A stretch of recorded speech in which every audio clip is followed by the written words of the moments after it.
You are now listening to the Someone's Favorite Productions podcast network.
Hey there, and welcome back to another Wild Thursday, everybody.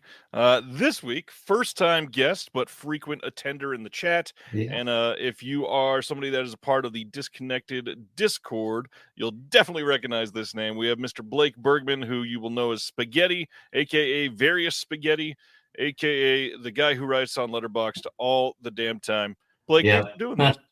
Yeah, thanks for having me. I'm excited to be here. It's been a bit since I've wanted to do this, and since I've had you on the list, we've got some cool stuff to talk about. One, we probably should start with the fact that you and I got to work together earlier this year on River from Grayface. You were part of the very first Grayface release. How was it putting out your first visual essay, my friend? Oh man, it was very exciting. And it was definitely a big learning lesson. I love that you get to go through, not that it was troublesome or anything, but just the trial and error of learning the process and really getting to put together sort of the pragmatic skills that I'm applying in other areas and put it on a disc. Right. Definitely was a big learning lesson. It was just a ton of fun. Very gratifying that I was able to find that I could do something like that, and also work with you guys on that as well. So for sure, it's definitely a team effort. We were stoked to have you, and not to mention to be a part of the first Grayface release is really cool for all of us that got to be a part of it. And it's an incredible movie for anybody that hasn't picked up River yet. Could you tell them a little bit about the movie? Yeah, so it's a collaboration between the director, Junta Yamaguchi, and then also the writer, Makoto Ueda. And with those two, it's all about time paradoxes. And this is the second time that those two have worked together. Another shout out is a film called Beyond the Infinite, 2 minutes. But basically, the narrative of this story is it's a small little mountain resort community in Japan, and where it's pretty simple life day to day, and all of a sudden, with really no explanation, time starts resetting every 2 minutes, and so panic sets in. Everybody's trying to figure it out, but the interesting novelty of this film is that everybody retains the knowledge of the past 2 minutes, even though 2 minutes is resetting. So It's very much a movie where they're problem solving and they only get 2 minutes to make a step forward with things. And then the 2 minutes resets, but they still remember what they did. So it's a constant rat race is the best way to put it, where they learn all about themselves, trying to get themselves out of this situation. But then also there's a weird tandem where as they only have 2 minutes and it's resetting, they suddenly have all the time in the world. So there's a lot of interesting concepts there. So it's a fun film.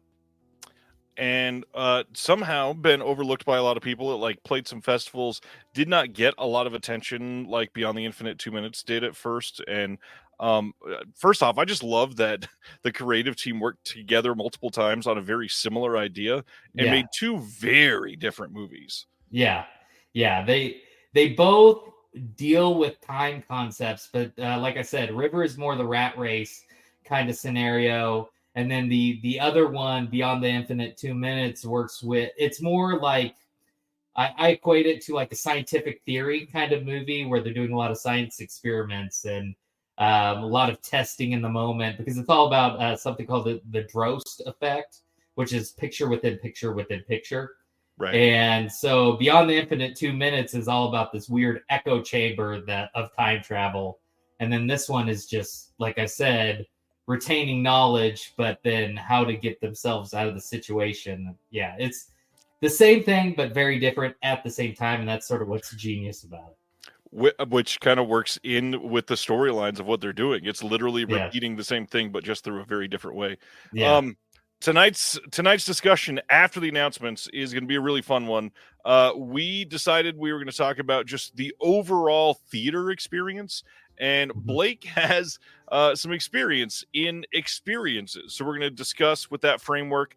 We're going to talk about what we could be doing in the near future to enhance the theater experience, what theaters could do to make this better for a lot of us, discuss things like D-Box and 4DX and all this other stuff that they're trying. We're even going to talk about a filmmaker that I'm going to talk about now in my recent pickups, one Mr. William Castle. So I don't share a lot of my Vinegar Syndrome stuff because I feel like everybody's getting it, but I feel like I got this pretty quick this month. So this is the brand new cinematograph. This is Shanks, William Castle's last film, one that I've never seen. Definitely eager to check that one out. The other three here, I think, are the three from this month that I was most eager to check out and most eager to get. First, I've been dying for a good Blu-ray release of Murder Party since this movie came out. Jeremy Saulnier is one of my favorites, and to have this from a VS partner label is wild. If you've never seen this is definitely worth checking out. It's the guy that did Green Room, this year's Rebel Ridge. He did... Oh gosh, the other Netflix Turn of the Dark. That's not it. What am I thinking? I don't remember. Somebody will tell me in the comments. Next one, the found footage phenomenon. This is one that I've been wanting to see. It's co-directed by Phil Escott, who is a producer for Second Sight. He's the guy that owns Fractured Visions. And the cool thing, one of my dear friends, Mr. Sam Cohen, has an essay in this one. It's his first written essay, so kudos to Sam. Hold the Dark. Is that what I said? That's pretty damn close. I don't understand. I can't believe I remembered that. Hey, Kyle, thanks. And then finally, my last pickup I'll share, Corpse Mania. I am loving all the Hong Kong titles coming out of Vinegar Syndrome over the last couple of years. This is one that I've wanted in high quality for a very long time. I will be watching this one very, very soon. What about you, sir? What have you been... Blue Ruin. That's another great one from him. What have you been picking up lately? Because you get a lot of stuff. Yeah, I do have Vinegar Syndrome on the way. So I got that one from Castle. It could show up today, for all I know. Some of the hitters I got, like some big notable titles, because I did get, like... there's been the recent, like, Kino sale and the Scream Factory sale, which you get a lot of back titles and bulk, stuff like that. But some of the notables, like new releases, I'm excited to dig into this. The House of Doom set with Lindsay and Fulci. This is going to be a lot of fun in this one. Let's see. Got the Hollywood Hillside Strangler. Oh, nice. So I did not go for the limited slip, but man, I need to pick up this release. Yeah, it's going to be interesting. I heard from somebody in the Discord that it's a little bit different than what we're thinking, but that's a good thing. I think it was Adam H. So I'm interested to get into this one. Everybody's showing this one off. The old yeah, that's a big deal. So this thing's a brick. And then Omaha John's throwing shade at you. Says he already went through the house as a Doom set slacker. Yeah, he would. And then another brick is this thing. Oh, geez. Which is from Umbrella. And this thing it's like the Super Mario set for those who have that thing. This thing is heavier than heavy. Did yours come damaged? Because I know a lot of people are upset with that. No, this is pretty clean on all the corners and everything. Nice. So, and then a couple things from Arrow. Let's see, Trick or Treat. I've seen this thing a billion times, but excited to see it in 4K. And then the J Horror Rising set. It's a big excited one. about that thing. And then I guess lastly, which is an interesting title, but a lot of people are clamoring over it because I guess it was hard to get. I guess Future Cops. Yeah, still as far as I saw, it was still in stock on Orbit. Okay, if you're looking after that, make sure you go to Orbit because it is out of print from Eureka. Let me make sure while we're talking, it is still in stock. Yeah, you can pick it up on Orbit right now. It says it's like an absurd. I've never seen it, but it says it's like an absurdist, like Street Fighter 2.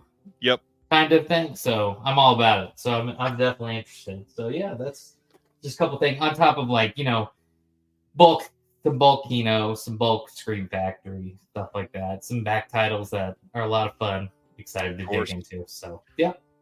Some recent watches for both of us.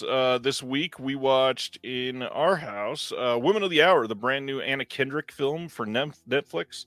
It's about the dating game killer, the guy that killed a bunch of people and went on the dating game, and that led to him eventually getting caught. It's her directing debut, and she kind of killed it. She did very well. She acted in it as well. Very, very happy that we watched it. I thought it was pretty well done.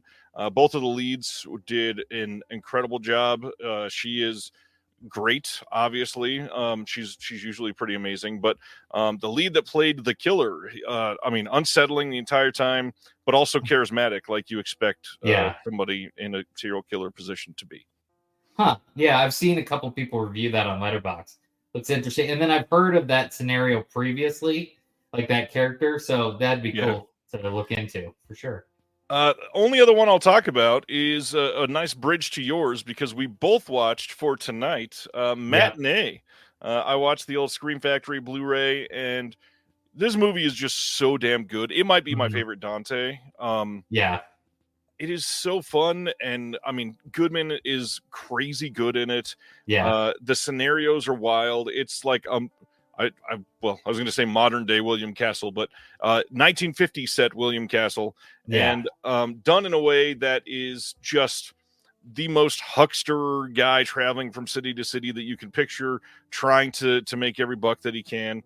And that coupled with the nuclear bomb of it all, of what was going on then, is such a perfect way to like set it in realism, but make it fun and interesting and make it like certain silly things that you could do with it.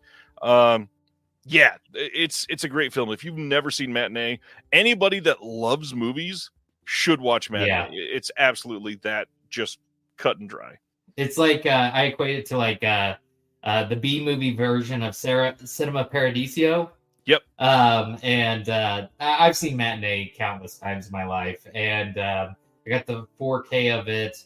When it came out, I think it was about May, June, something like that. But I purposely sat on it for a while, and I just watched it this week again. And I loved every bit of it, and I love just revisiting it. And there's a lot of things that I noticed upon this round that I didn't notice before.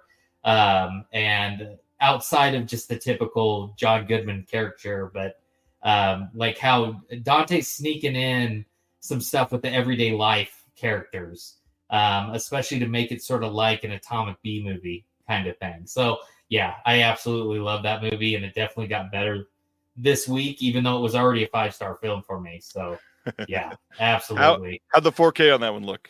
It looks great. I mean, I would say that I'm a pretty easy judge compared to some others where I'm just like, it looks great.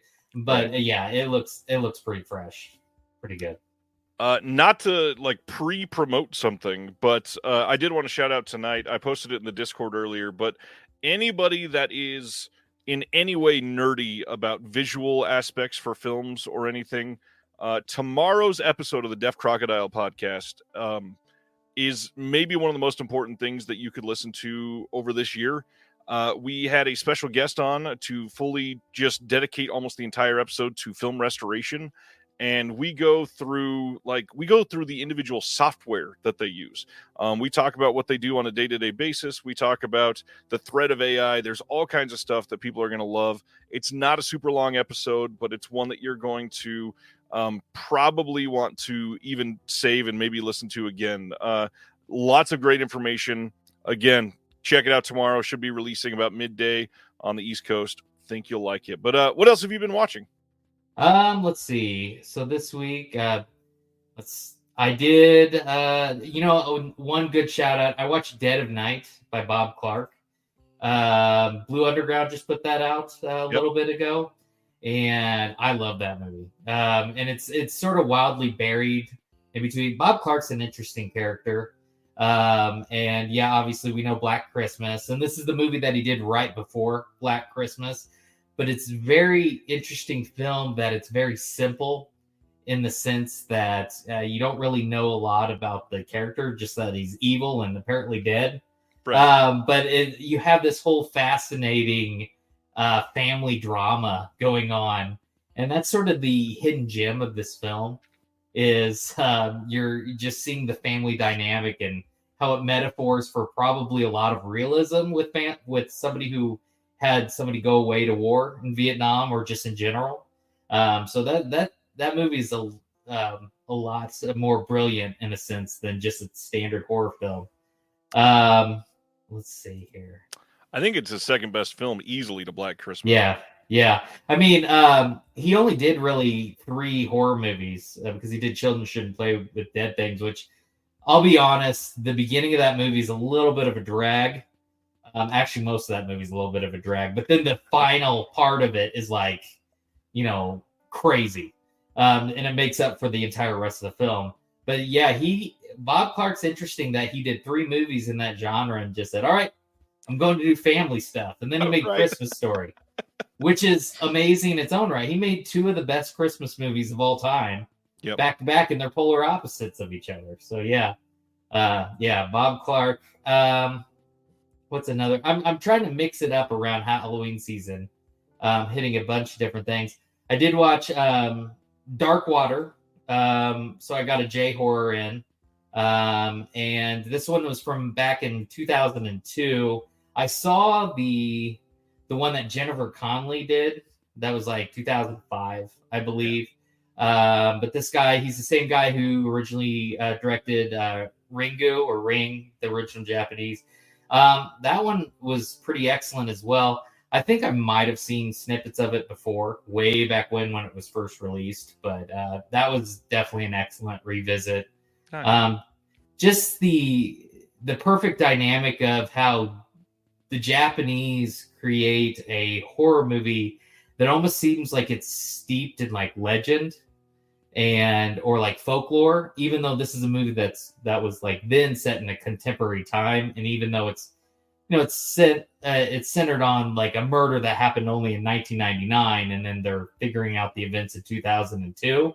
Right. But still, it feels like you're watching some parable folktale thing. So yeah, I definitely appreciated watching that one. What's another shout out? Because I've watched quite a few this week. Of course.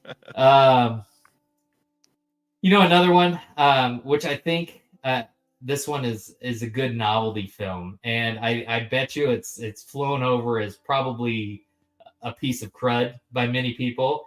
But I watched Man's Best Friend last night, and this is John Lafia, who also he's the person who coined Chucky, the name Chucky. He worked with Don Mancini, and they wrote the first Child's Play, and then John directed Child's Play 2. But he created this movie that's a year behind Beethoven, the family film Beethoven. And it's about this evil dog that is almost like he's cybernetic. He's like a Terminator dog. And he just goes around and just kills people. But the movie is so off kilter, and it doesn't know how to like tonally set its footing. Right. but it's so weird in retrospect that I bet you if plenty of people watch it now, it'd be a cult hit. At the time, it's panned. At the time, plenty of people say this is a garbage movie, but yeah, it was sort of brilliant. So yeah, I had a lot of fun with that one just because of the audacity of it. But yeah, I could go on forever because I watched a ton of movies. But yeah, that's just a selection. For sure. On that note, if you are not following Blake on Letterboxd, he is linked in the description below, and he is an incredible follow on Letterboxd. He takes the time to research and write on every single thing that he watches. And when I say write, I mean like 5+ paragraphs usually, and done in a way that will entice you to watch almost everything because he's a very positive person. So he's a great follow. He's one of those people that his reviews get so many likes that you start to get jealous. Definitely worth to follow him. I appreciate it. Yeah, I'm definitely a bit on the positive spectrum, but I guess because rating films is speculative and it's subjective, so to each their own. Yeah. My mentality is I sort of grade it like people grade papers, like if I was a teacher, and I just live in a world where you can give a lot of A's. So it's just like, all right, this movie did its job in the moment, so that's sort of how I roll. Speaking my language on a day that I had parent-teacher conferences for my kids. Yep, exactly. All right, let's get into some movies after I highlight John's comment, because this is absolutely true. You watch movies to essentially like to watch movies. Yep, exactly. All right. We are starting with Imprint Asia. They announced during the show last week, since Sibiner and I were on for almost 5 hours last Thursday. These are all coming on January 8th on Blu-ray in Australia. The first one, this is the erotic ghost story trilogy. They had revealed that this was coming. Again, hard box release, limited to 1,500 copies. They've got new special features on these. We've got new audio commentary from Ian Jane on the first one. New interview on the second one. Costume drama meets category 3. On the second one, we've got audio commentary by Caleb Waddell. New interview with art director Raymond Lee and art assistant Cyrus Ho. A new interview on that one as well. And then the third one, we got another new commentary from Waddell. New interview with the art assistant Cyrus Ho. This has been released. It's coming out from Shout Factory, now coming from Imprint. And I think 88 Films is doing it in December as well. Are you picking any of those up? I'm interested in, for sure, because it's same director as Riccio. At least the first one is. I got to see if the same person did all three. I didn't look at that. I don't believe they did. Yeah, that makes sense. But yeah, the first film, same director as Riccio, and then Seventh Curse, which I love. Seventh Curse. It's one of the films I watched a few years ago that I was just like, this movie's off the wall. So yeah, for sure. I mean, probably the easiest access one is maybe like the Shout Factory one, but I mean, I'm all over the map, so I bounce between all regions. So who knows? Whatever one comes my way in the best situation, that's probably what I'll grab. Next one from Imprint Asia is Zhu Yu's Train. This is from 2002. This is a worldwide first time on Blu-ray. Gong Li is starring in this one, and the important thing, no bonus features on this film. Nothing at all. Yeah, this one, I really didn't know a lot about it at all. I did look it up, and somebody equated it to like a Douglas Sirk kind of melodrama. So that's a good selling point, but that's the extent of my knowledge on it. But hey, I'll take that. So. Well, and Gong Li's great, obviously. Final one from them is YOLO from 2024. Again, brand new worldwide first on Blu-ray. This is the first release of it. And again, no bonus features whatsoever. And on a brand new movie, you would think you could have done anything to make it have some special features. I guarantee the director wants to talk about it at least. Yeah, for sure. Imprint's an interesting company. I have a few of their stuff, but Totally get it. But if man, this is going to be a weird one to talk about. So we got coming on 4K and Blu-ray in the UK soon from Hammer Films themselves, Captain Kronos Vampire Hunter. This is coming for the first time anywhere on 4K. But what's crazy is this film is getting a 5-disc release, 2 4Ks, 3 Blu-rays, with the content duplicated across both formats. And when we were just talking about Imprint not having any special features, this has like literally anything you could possibly ask for on this release thrown on here. It looks like a great, solid, really nice physical media package, but this also is kind of like an under. It's like the not bottom tier. I'd say it's more like mid-tier Hammer films. And the fact that they're putting this one out in a 5-disc release, I mean, they're going to do a lot. They're going all in on this thing. This movie's interesting. Not gonna lie. Speaking about recent watches, I actually watched this movie yesterday, right? And because I found it in like the Scream Factory version, just in the bundle of mini, and I hadn't seen this before. This one, it's weird. It's sort of like a square peg trying to fit in a round hole, but that's not necessarily a bad thing like it would usually be. Right. Because I could see this movie as sort of a template for a lot of the later on action narrative, like vampire or just crypto movies in general. Because this guy, he's very much like a swashbuckler, and he's going after fighting these vampires. And it's very dry in Hammer fashion, but once it starts going, it gets going. I could see a lot of fandom from the adventure fans getting in this one. So it's an interesting watch. I definitely recommend it, but yeah, for sure. This one has probably been a good 10 or 12 years since I've watched this, but I just like Paul said in the comments, there are so many other Hammer films I'd much rather see get this type of release first than this one. And I'm not saying at all that this means it's replacing those. This was probably just more recently restored, or somebody else had already started a restoration or something, and they said, "Ooh, I know what we can do to save some money."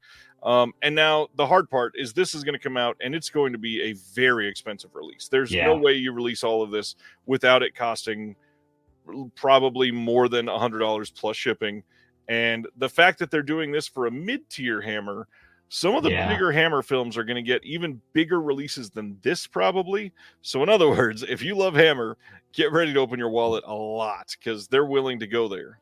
Yeah, and you said it was Hammer directly doing this. So they probably live in a little bit of an echo chamber, probably saying, oh, we got all this, and they probably love it way more than the average person, even though there is a lot of fandom for this thing. So, of course, they're throwing it all in with this being sort of their first big release, and then so it's an experiment to throw out there, but yeah, we'll see what they do next. This thing will go up for pre-order on their website on Halloween, and then we'll find out more about the price and all that stuff.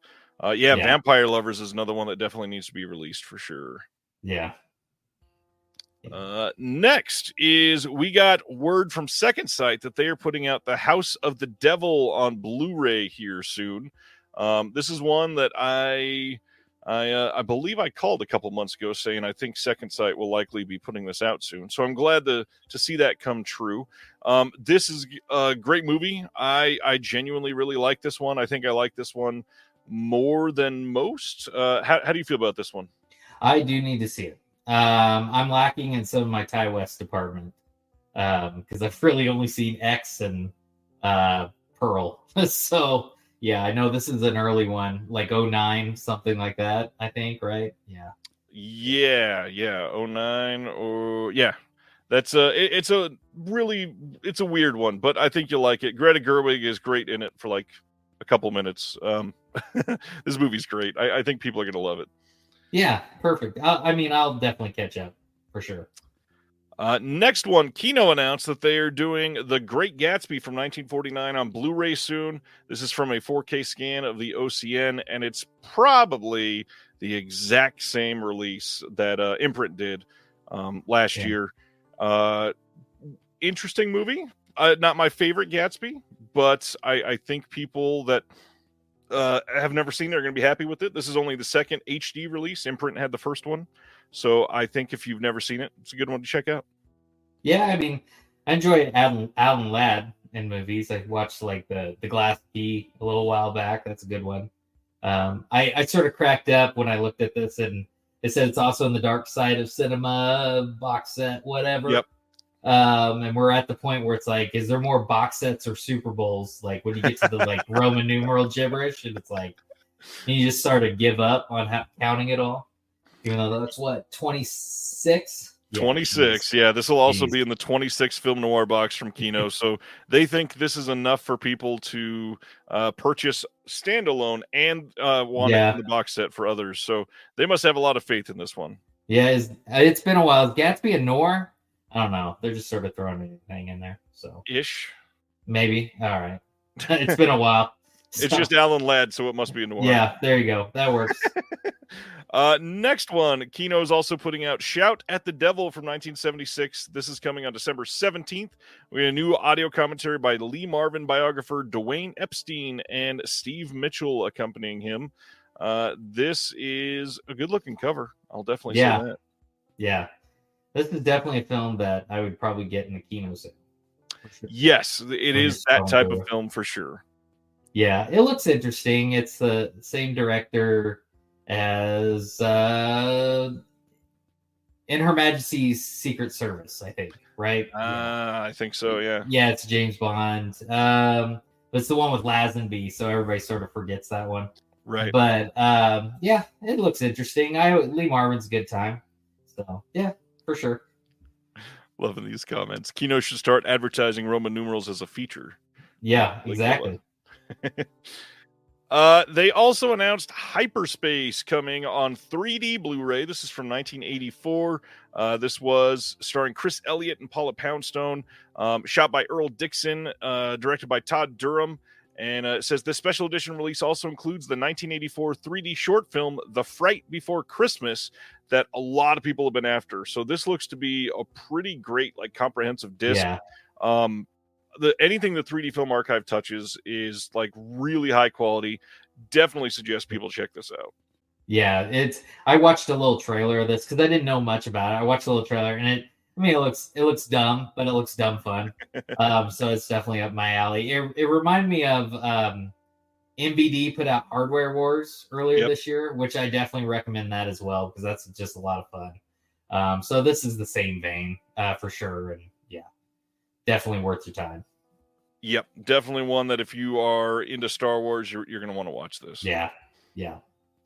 All right, going to our next one, which is a big deal, November 26th, but also if you order from their website, it's shipping now. Media Blasters is releasing a 4K and Blu-ray release of Fudo, the New Generation from 1996. This is not only Media Blasters' first 4K release ever, this is the first Takashi Miike film on 4K ever. Really? Which is super surprising that this is the first one. I would have thought that some of the others may have made the jump first, but either way, I'm glad this is coming. We got brand new 4K restoration on this, some audio commentaries, video interviews with Miike, and the actor Shosuke Tanihara. And there is a site-exclusive version with a slipcover if you want, but you can also get it on Amazon. Yeah, you would have thought Arrow would have jumped on something and put out a 4K of like Audition or something like that. Or Ichi the Killer, or I don't know who has the rights to that one, but that for sure is some of the more mainstay ones. I've never seen this one by him, but I've seen quite a few of his mainstay ones. This one definitely looks interesting for sure. I watched a trailer of it. I've not seen this one either. I'm interested in checking it. Yeah, a lot of people on Letterboxd said that it's really trashy, which, I mean, that's like half his films, but they said, but it's in a good sense trashy. So yep, that's Miike. Yep. Next is VCI putting out 2 Poverty Row films on one disc. We got King of the Zombies from 1941 and Miss V from Moscow from 1942. Is VCI? So first of all, keep that in mind. But the other thing, like, yes, I understand these are attached by Poverty Row. These films aren't really anything like each other. Yeah. And both of these movies are on YouTube in decent quality. This is a really odd choice, unless they have a new restoration and they're not advertising that. But even then, again, really weird double feature. Yeah, it's probably like King of the Zombies probably has more of a draw, and they probably were sitting on the other one and just said, let's just throw it in there. Yeah, something like that. They must have had the ability to do it. I don't know.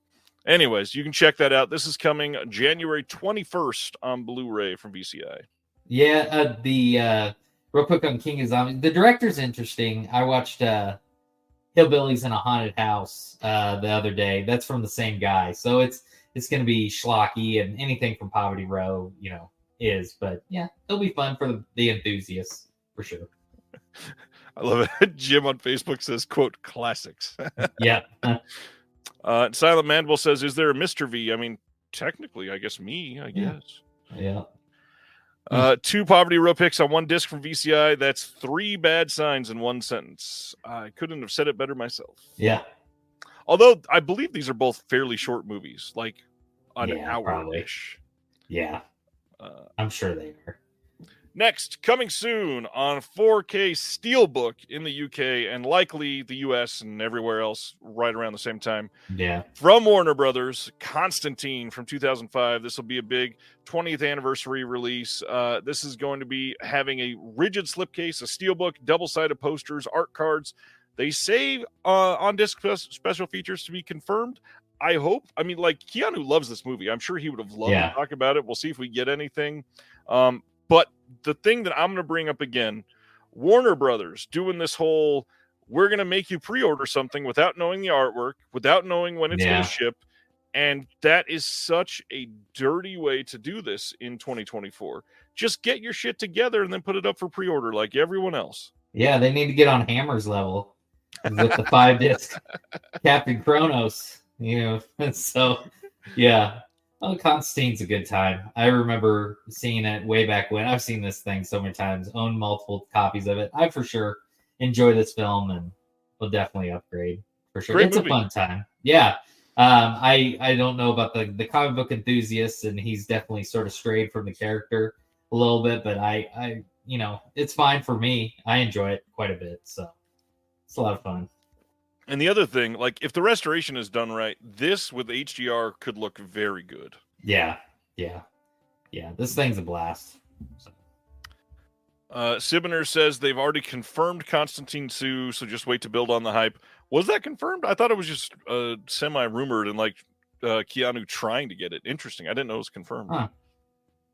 They going to bring everybody back? Are they going to tie down Shia LaBeouf? This is pointless now because you can't use it, but the Criterion Collection had their fall flash sale like they always do.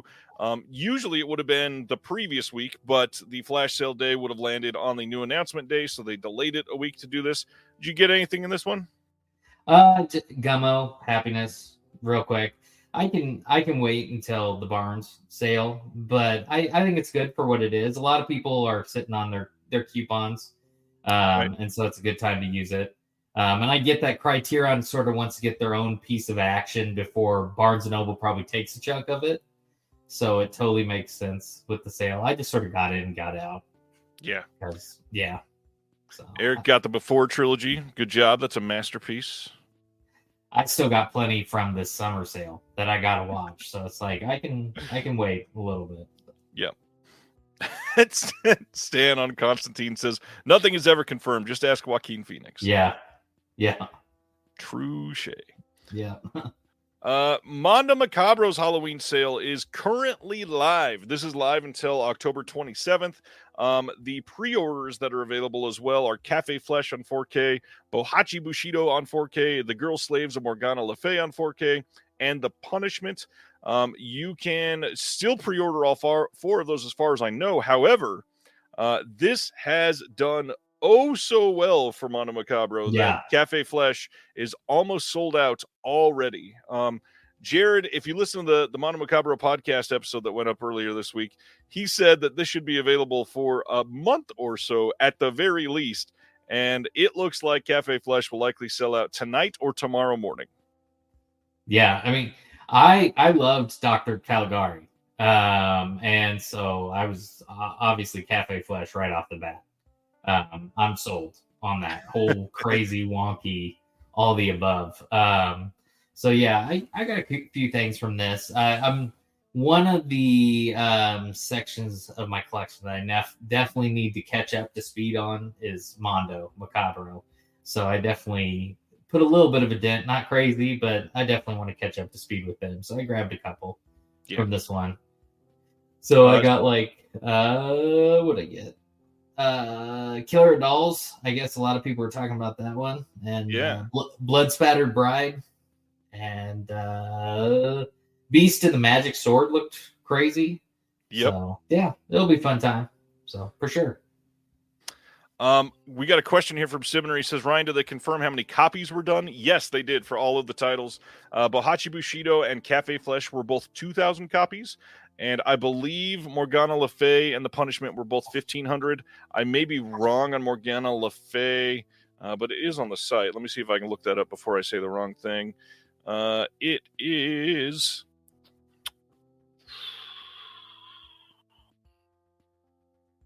2,000 copies. So I was wrong. Yeah, Morgana Le Fay also 2,000 copies. But the big thing, all of these will have standard copies. If you don't want, the booklet or the slipcover or anything like that, just wait. It'll be back in stock for the retail edition. It'll likely not be in stock until like April or May. So as long as you have no problem waiting, you'll still be able to get them. Don't worry. Yeah.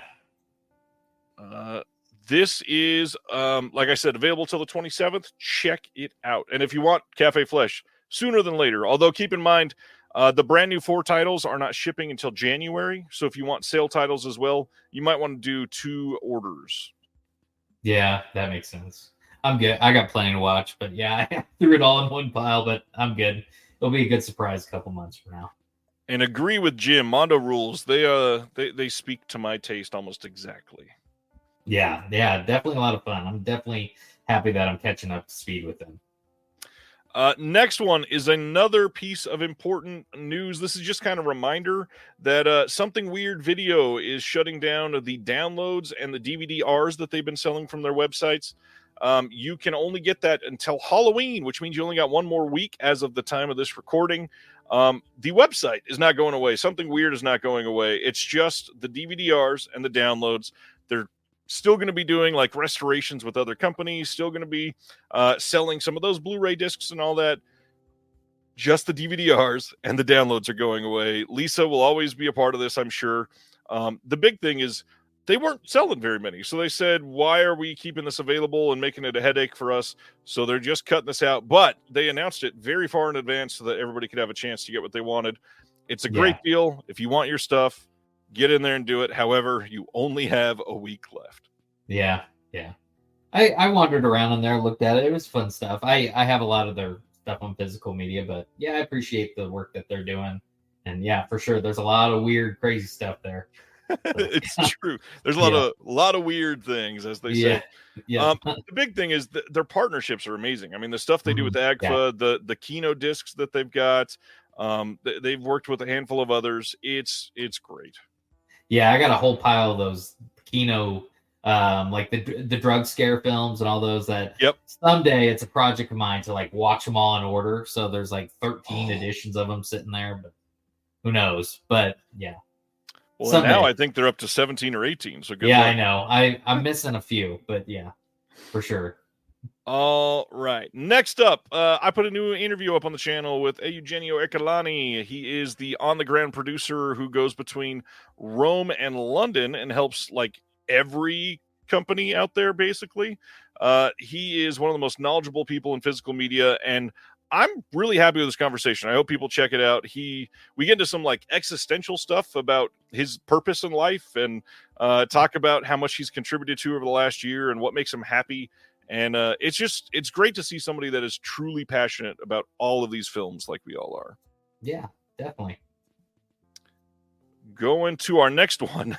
I'm stoked this is getting released. November 19th, Fraggle Rock Back to the Rock Season 1 is getting a physical media release from Sony Pictures.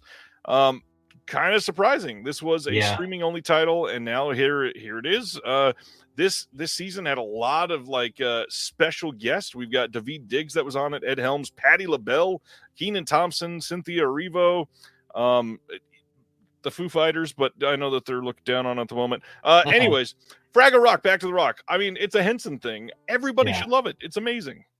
Yeah, and it's good to see stuff like this get physical release because it's sort of in the streaming only land. At least that's what people would pragmatically think prior, where it's sort of set it and then forget it kind of thing. Obviously, I haven't seen this one. I've seen obviously the original show plenty of times. Right. But yeah, definitely, it'd be an interesting watch to see. But yeah, I like this is a good sign in general that a lot of the stuff that would just be a quick gimmick and then thrown out the window was definitely being put out there. Agreed there. Never Let Go. This is the newest Halle Berry film. This was directed by Alexandra Aja. This is coming on Blu-ray and DVD from Lionsgate on December 3rd. No word on special features yet, but it's Lionsgate, so I really wouldn't expect very much. Their new stuff, they don't put a lot into, unfortunately, but I've heard really good things about this one. Did you go see this one? No, I haven't. Was it primarily on streaming or was it, I don't know. I feel like this was a theatrical release, but I'm not sure. Oh, was it? Okay. No, I have. I'm a little rusty on some of these, but yeah, I mean, I know the director obviously from the French Extremity stuff. I've seen that plenty of times. What's it called? It's leaving my mind at the sec. High Tension. High Tension. Yeah, I've seen that plenty of times. But yeah, it looks interesting. It's one that maybe I would run into randomly. I guess it's a Netflix. Yeah, Ronnie says it's a Netflix movie. So I guess the same going with Fraggle Rock there is, you know what? I'm glad that this has got a physical format for the one person out there that definitely wants it. So, for sure. Next up is White Bird. This is from this year, also coming on Blu-ray and DVD on December 3rd from Lionsgate. This is with Helen Mirren. And this is from the same person that wrote Wonder, the book Wonder. Supposed to be like a inspirational story. I've somehow heard that this is pretty good too. Huh. I think I remember Wonder. That was a movie. Julia Roberts was in that thing, I think. It's been a while. It was Zach Braff. I know that. Yeah, and it was like a heartwarming film about a kid has physical deformity, and then, you know, they're talking about the power of I forget. But yeah, I think I remember that being a decent film. It's been a while. So yeah, this looks interesting. Sibner says it's a prequel to Wonder. Oh, okay. I didn't realize they were connected. That's interesting. Huh. Yeah. Alrighty. Next, Dark Side Releasing is putting out, well, you can purchase it now, actually. It's out now. Blu-ray for Dead Name from 2024. This is a movie that is directed by Warren Budensky, and it's got an audio commentary on it, and Sympathy's Fall of Ruin, music video, some interviews with the cast and crew. Looks like a fairly indie horror. This is not a prequel to Wonder. Okay. Probably not. I mean, especially not with this cover. Yeah. Yeah, I've never heard of that company. Yeah. Kino putting out Mr. Monk's Last Case, a Monk movie. This is coming on December 17th. The extras gets an internet and TV spot, and that's it. I'm kind of surprised they didn't do anything for this at all. Like, get Tony Shalhoub to comment on his long career on this show. Yeah. If there's one thing that Kino's doing, it's the dark side of film noir and Monk seasons. This should be the end of it, I think. Yeah. But, you know, I'm glad to see it. I've enjoyed Monk like the next person on syndicated television. And so I haven't been a crazy fan, but I enjoy it for what it is. I randomly saw Tony Shalhoub in an airport once, but that's it. Yet another streaming movie that is coming to physical as well. Yeah. Good to see it. Next is The Killer is Loose. Speaking of good Kino art, this one is great. Yeah. December 17th, this is coming on Blu-ray. This is from 1956, starring Joseph Cotten, directed by the one and only Bud Bedecker. And we got a commentary on here by Gary Garani and a trailer. This is like an exact what we were saying earlier. This is when there's a Kino sale, I am picking this up. Yeah, for sure.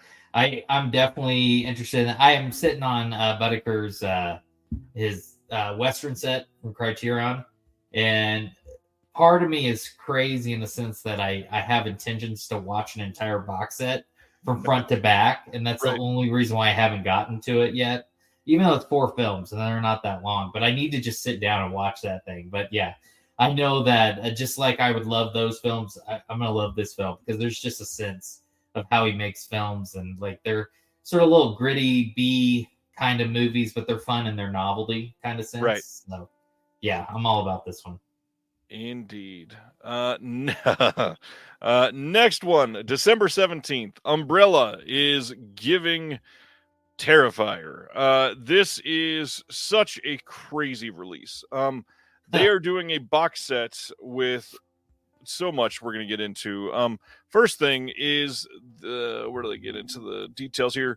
This comprehensive set includes Terrifier, Terrifier 2, and Terrifier 3 on 4K, and the anthology prequel film All Hallows Eve. So you get everything Art the Clown possible, all coming in this box set. This is the first time anywhere in the world that the first film has been on 4K. So if you are 4K ride or die, this is finally the one for you. There was a steelbook announced in the UK, but it got delayed and then delayed again, and it might be coming next year, or who knows. But this is already, I think, the fourth or fifth release I've talked about for Terrifier. Yeah. So I do want to say to everybody, this is going to be the most exploited title and series in physical media in modern horror for the next handful of years. This is going to be the big one. This set has, like I said, all the films 4K, and then the anthology prequel on Blu-ray, and the exclusive version from the Umbrella store has an 180-piece brick set. They can't call them Legos because they're off-brand Legos. Yeah.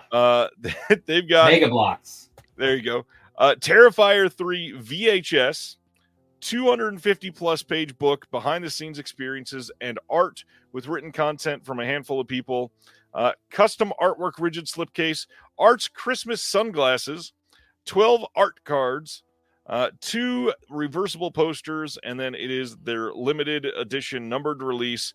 This has everything you could possibly want. There are exclusive features for Terrifier 3, so if you really love this movie, this might be the release to get because nobody else is going to have those bonus features. This is a crazy release, and I got to be honest, I talk about bad pricing a lot on here. The fact that this comes out to only, I think, $135 US before shipping. Like if you buy anything else for $5, you get free shipping.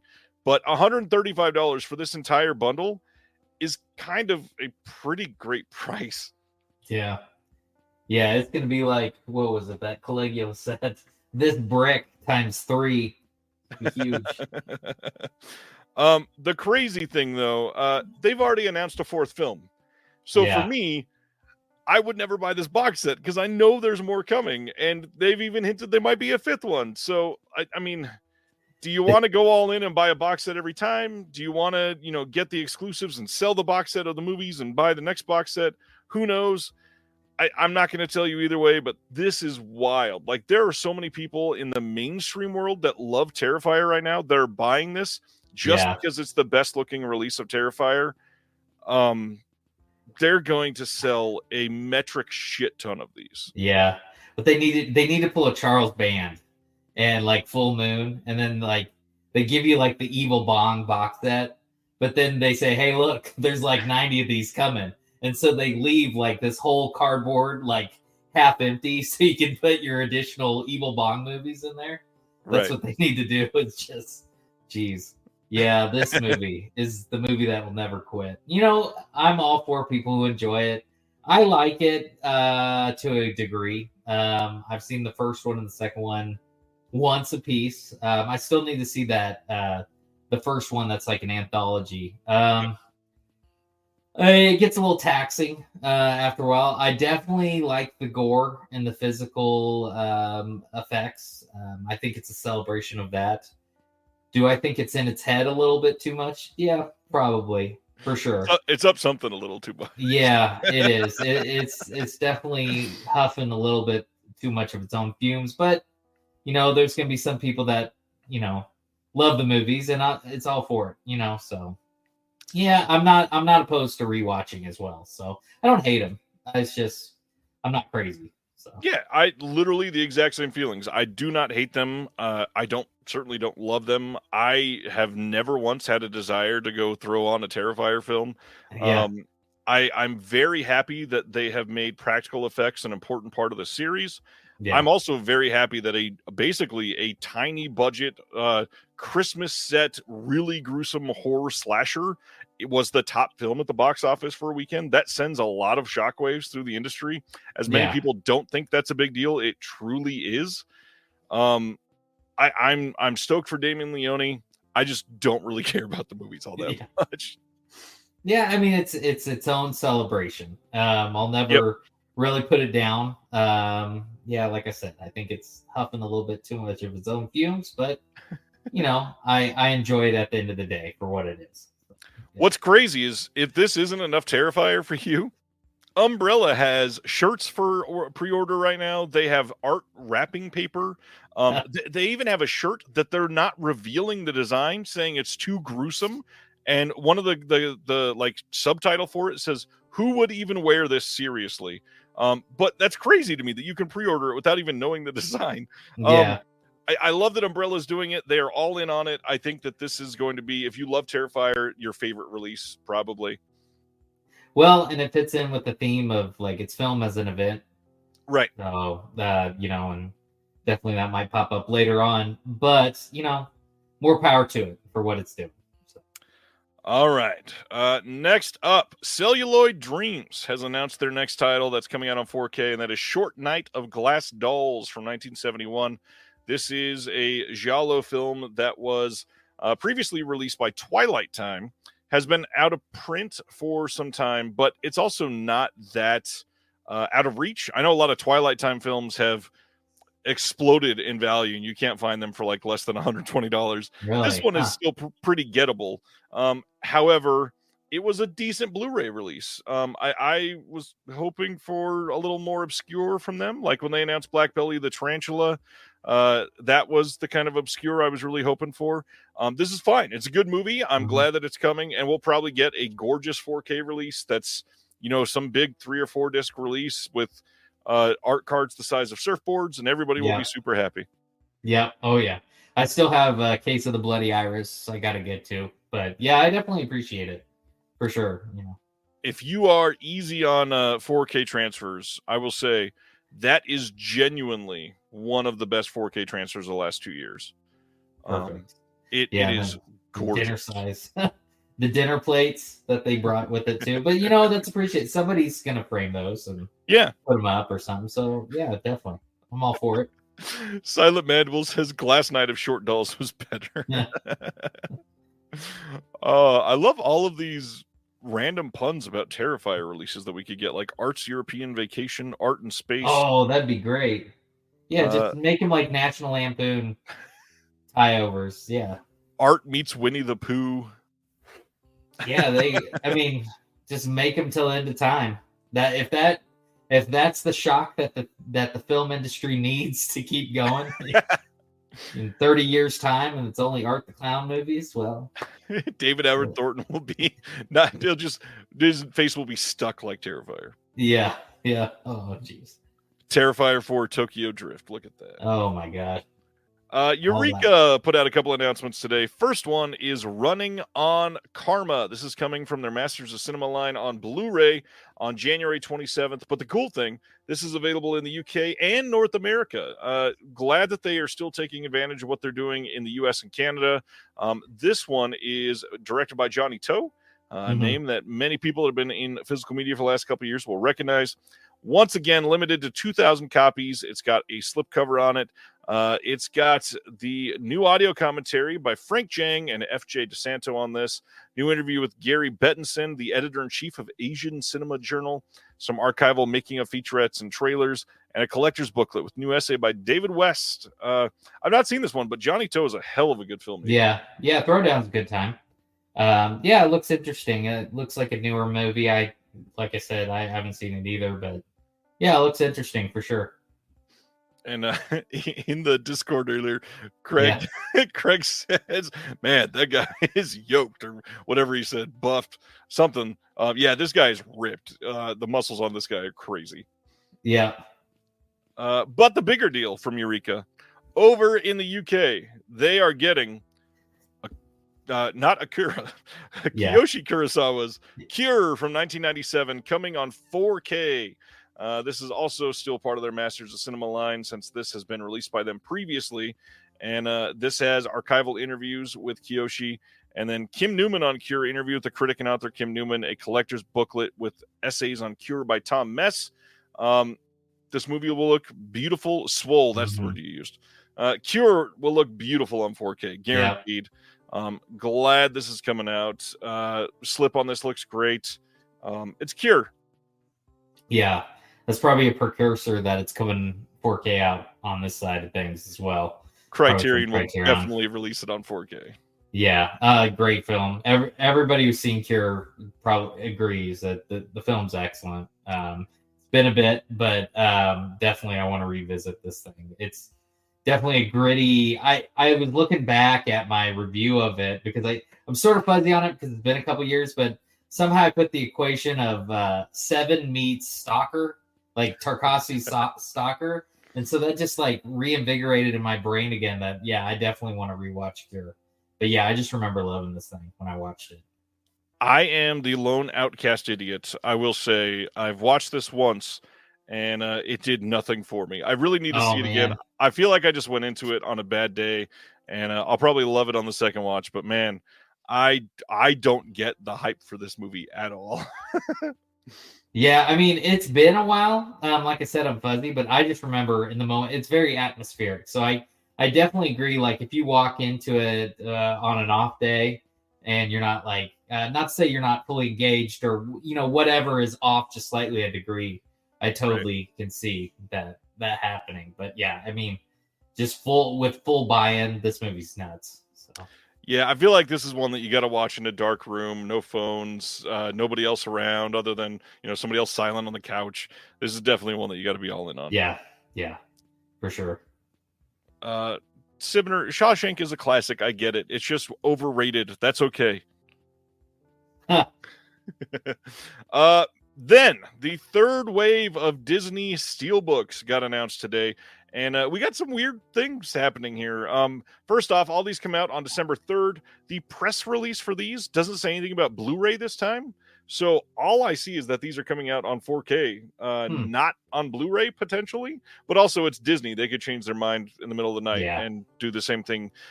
These should all go up for pre-order by the end of next week everywhere. These are not exclusives anywhere. And all of these releases are 200 gig discs, and they all have Dolby Vision and HDR10, which is a great sign for Disney because they were not embracing Dolby Vision for the longest time.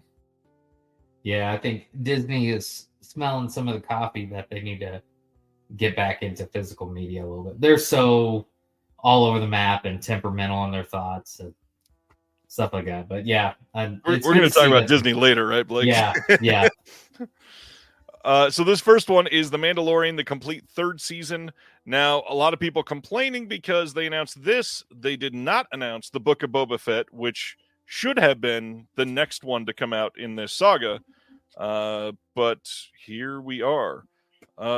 Sibner, remember when Disney said they would never put out a 4K again? No, but I remember when a YouTuber who has no idea what he's talking about made the internet think that was the case.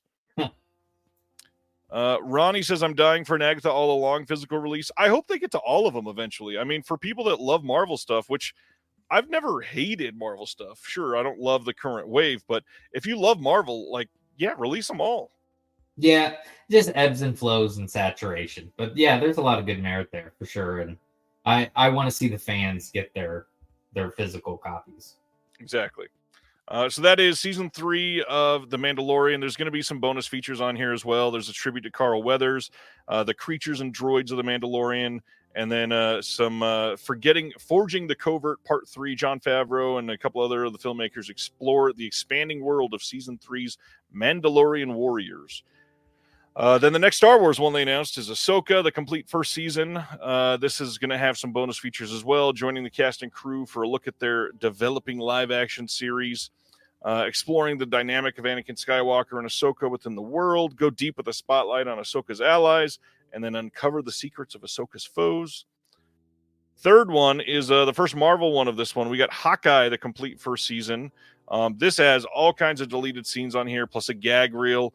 Tale of Two Hawkeyes featurette, and then The Making of Hawkeye. And finally, we are also getting Loki, the complete second season. This is the only one, by the way, that will be in a 2.2 to 1 aspect ratio rather than 2.39 to 1 like the others. This will have, again, some deleted scenes, assembled the making of, a gag reel, and all that stuff. You going to pick any of these up? I don't know. Maybe in the distant future. I'm so, I've actually never seen an episode of Mandalorian, which is crazy. Because I've heard a lot of good things about it. I've seen a little bit of Loki. Eventually, I might get there. I'm so backlogged and doing all kinds of crazy old cult films that maybe in the future I'll get there again. But yeah, we'll see. I'm not against them. Let's see. Jack Black and Lizzo included. They need people to catch up on The Mandalorian for the movie. True. Yeah, definitely not releasing in Australia because there's no more Disney in Australia. Then just got a few more left. We're already almost done with the announcements, which is wild.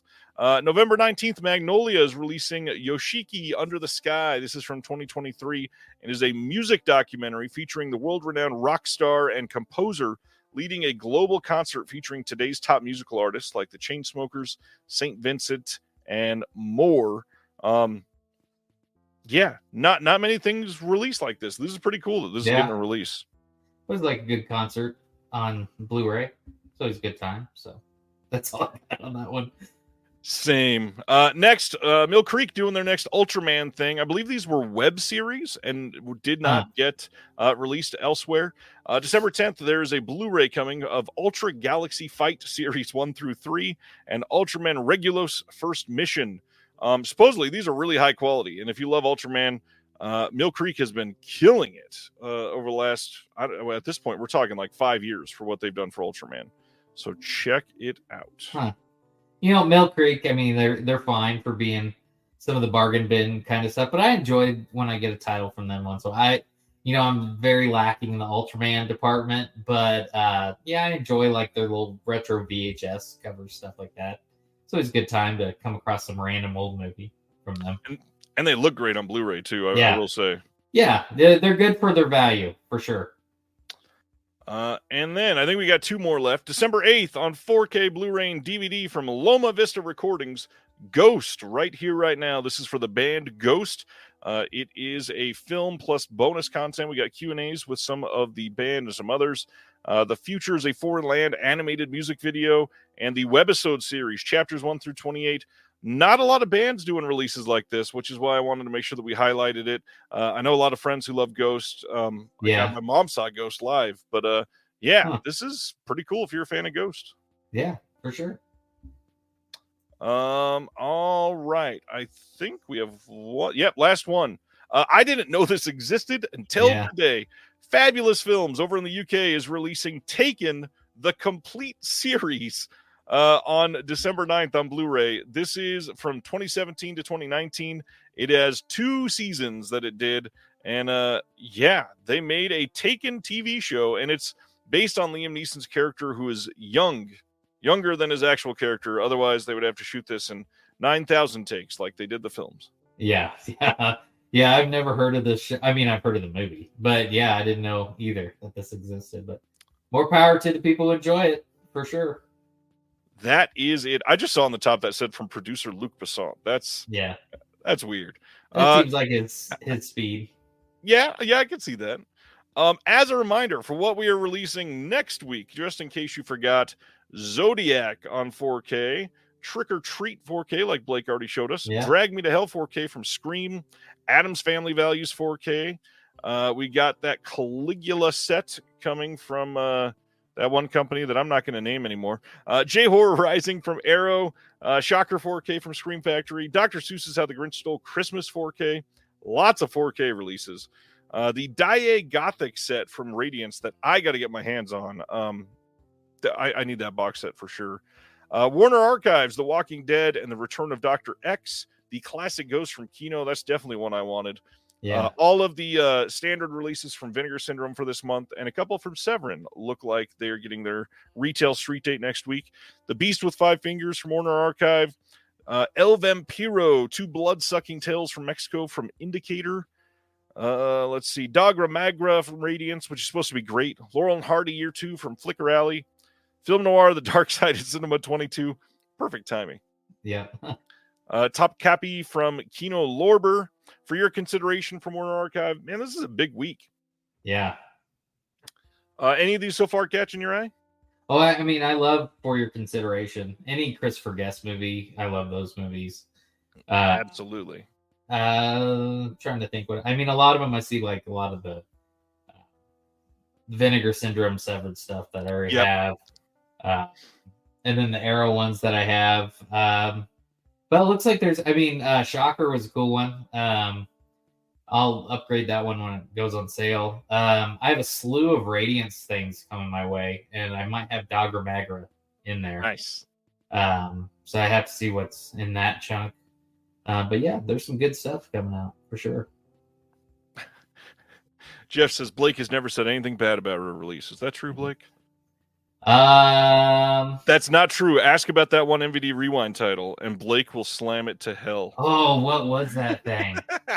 Oh, like the last VHS or the first VCR or something like that? No. That's but that one. That was Enjoy the Ride. MVD Rewind. It was. Oh, Hail Caesar. Hail Caesar. That's the one. Oh, that thing is AI'd.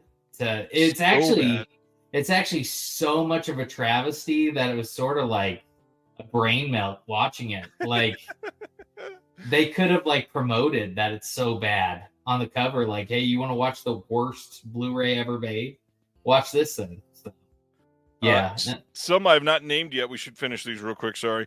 Baby Blood 4K from Kino. Deadly Circuit 4K, or not 4K, just Blu-ray from Kino. DD is coming as well. Man Called Shenandoah from Warner Archive. Enough Rope from Kino. Sweethearts from Warner Archive. Crackoon, if you were after that one. The Heidi Ho and the Boarding House Blues from Kino is also on the way. The Falling Star from Kino. That's a lot of Kino in 1 week. All right, go ahead. That Texas Chainsaw looks. I mean, there's a trillion of them, but I saw pictures online and somebody had it, and it's like a full size physical chainsaw. It doesn't provoke me to get it because I got the second sight one, but. Well, it also must not have sold well because it was only listed on the Dark Sky website, and now it's on Amazon. And it was 300 on the Dark Sky site. It is 400 on Amazon. I think plenty of people will get it. Plenty of enthusiasts. The same people buying Umbrella Terrifier sets are going to buy Terrifier sets are going to buy Texas Chainsaw Massacre sets. So. This is a big week. I'm really stoked to hear about how Zodiac looks on 4K. I'm worried about that. It's my favorite Fincher. I hope it looks good. Addams Family Values, obviously a great film too. Definitely want that on 4K eventually. My big shout out though is J-Horror Rising. If you have never seen Noroi the Curse, definitely consider checking out this box set. Look at that. The art looks great in person, man. Yeah. I think if you've never seen Noroi the Curse, you are going to love that film. It is so creepy. The just parallel back to Zodiac. I love Zodiac. I wonder, does that set have the director's cut in it, or is it just theatrical? That's the only thing that I'm sort of. Yeah, that's the only thing I'm sort of like about because I love that movie. Right. It's literally my favorite Fincher. It's a lot. I don't know what's going on, but it seems like we're not going to get a lot of these cuts. And from what I hear, it's supposedly a legal thing where some of the actors that appear in scenes that did not sign off on this to be released, it's too much of a legal ongoing thing to go get permission from everybody to have it released. So in fear of being sued by somebody, they are not going to put it out. There's potentially other music cues that were in there that they don't have the rights to necessarily. Jeez. Yeah, it makes sense. I get it. Because I've seen like stuff like, Severin tries to put out a movie and then like every little, song from a Severin title and they got to put like Mardi Gras Massacre. I remember that fiasco. Yep. And then, it totally makes sense in retrospect. It's something that just being an average movie watcher, I would have flown over previously and just would have sat there disgruntled, like, why am I not getting this version? Right. But yeah, in retrospect, sort of being slightly more connected at the hip with stuff, it totally makes sense. We didn't talk about that, that we were going to discuss that, but just a inside baseball thing. Blake lives close to the Severn warehouse, so sometimes, like after the big sales or a super big pre-order event, Blake goes and helps with the shipping, and then they pay him in releases. What's your experience been like with those? Oh, it's a lot of fun. It's hard work for sure. Like I won't. I mean, we're not chained to the wall and they're not whipping us or anything like that. But I mean, you'll break a sweat for sure. But it's a good atmosphere. A lot of film fandom in the room as we're packing movies, and we definitely work our butt off to try to get it out the door as fast as we can. There's a lot of circumstances that arise that people don't, understand in the world of, they just think that something could show up instantaneously. But there's, I will just say on that end, there's a lot of earnest, hard work, effort to make titles show up as quick as possible. There's logistic stuff outside of the shipping room that often slows the process down. So it is what it is. Like the postal service, for example. I'm not going to throw them under the bus because there's a lot of postal workers that are hard workers, but sometimes they're overloaded. And so that can delay stuff. So it's not necessarily like Severn, delaying shipment. So yeah, it is what it is. But it's a lot of fun. You get to meet a lot of good people that know film, and and get to see all the releases, and great atmosphere. Love doing it. It's been nice during the sales to have Spaghetti come back and update the Discord, being like, well, today we finally got in this one title, so if you're waiting on that, it's going to start shipping now. Yeah. I try to do my part just to sort of, break down some of the rumor mill a little bit, So, but yeah, I mean, it's a good time for sure working in that room. So I'd say working in that room because that's where we're a small, mighty crew. So. All right. So tonight we are talking about the theatrical experience as a whole. To put you on the spot, in your memory, what is the best theatrical experience you ever had? Best theatrical experience. I mean, obviously, I'm going to have a lot of like old times. I tend to ramble, so just heads up. Sorry. Ramble away. Just put on the spot, and then I start garbling my life story.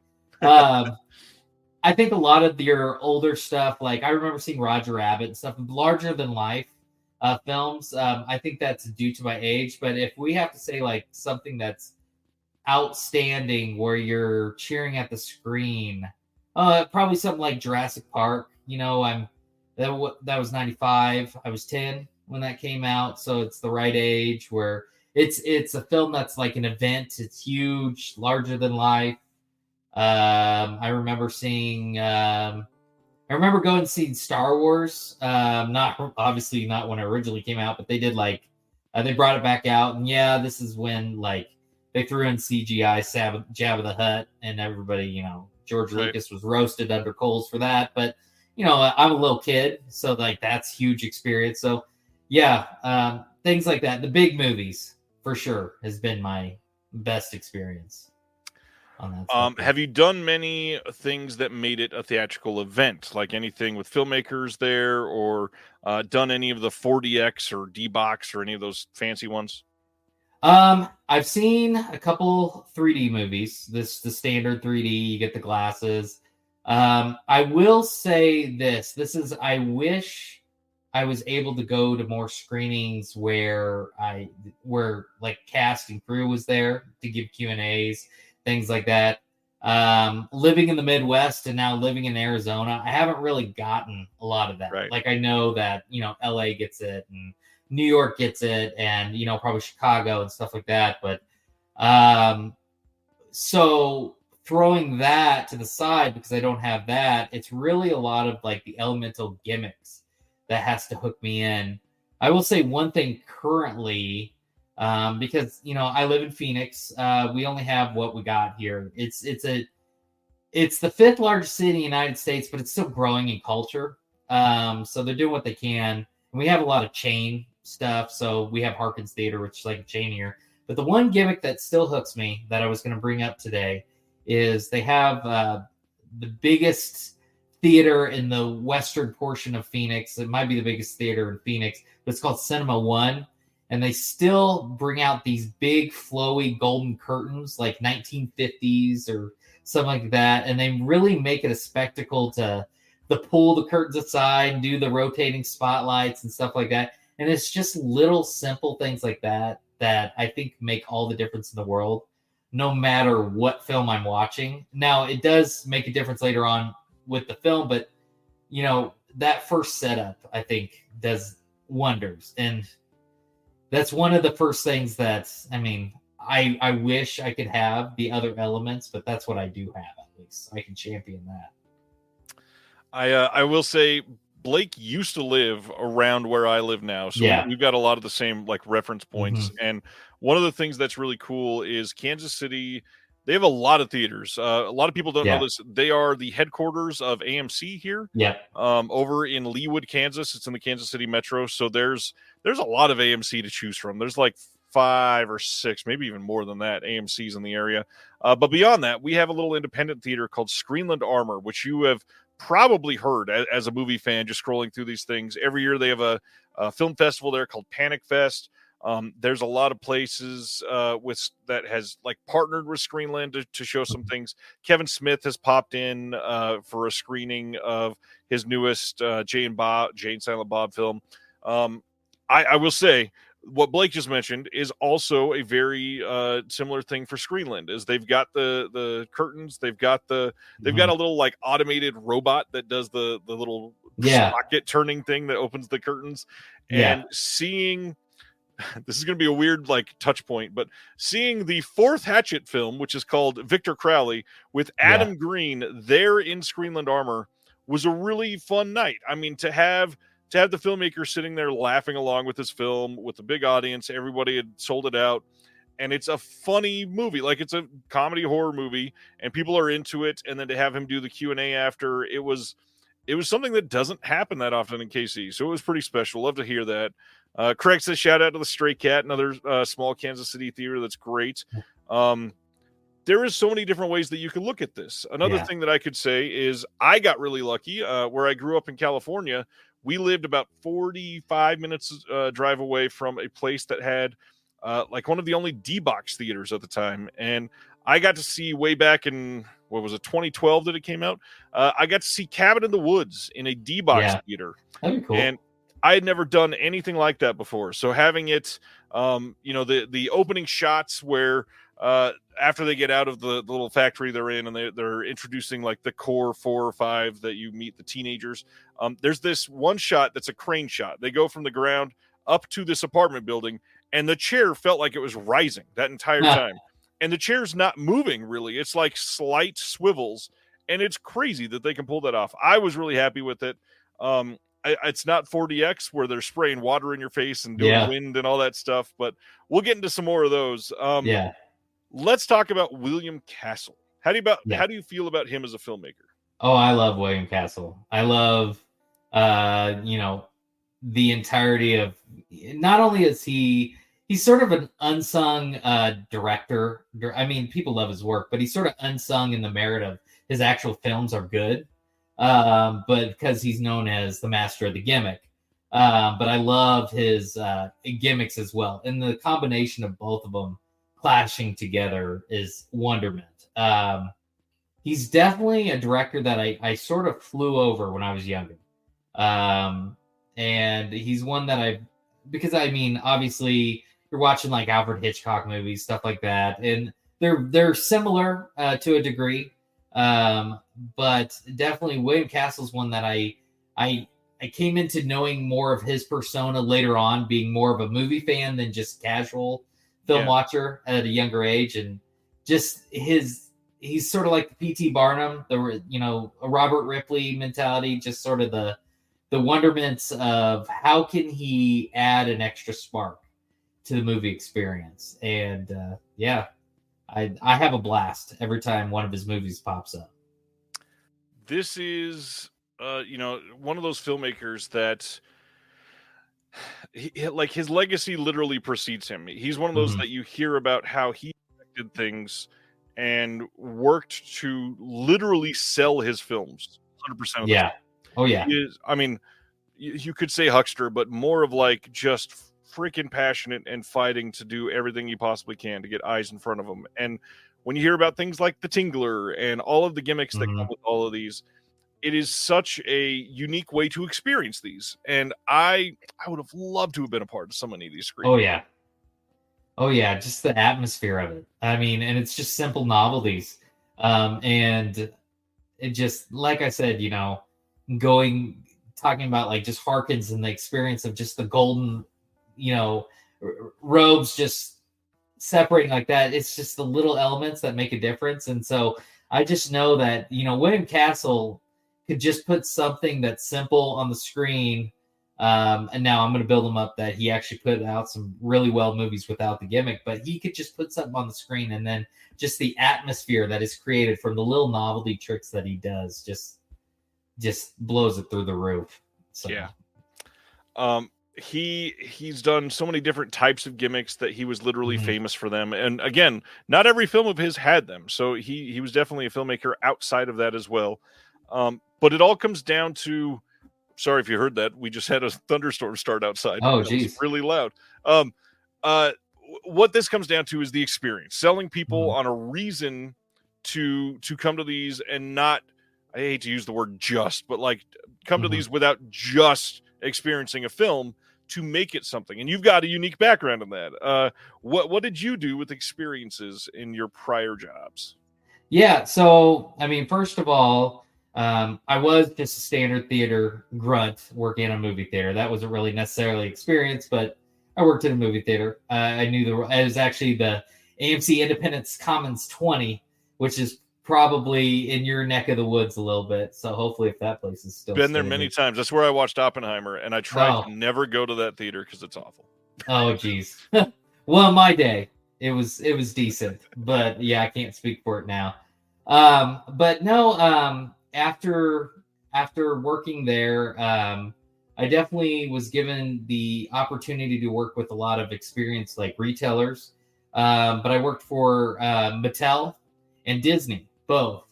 And they definitely have a mentality where it's not directly you're not at a store, or you're not, you know, just there doing a mundane thing. You're there and it's an event.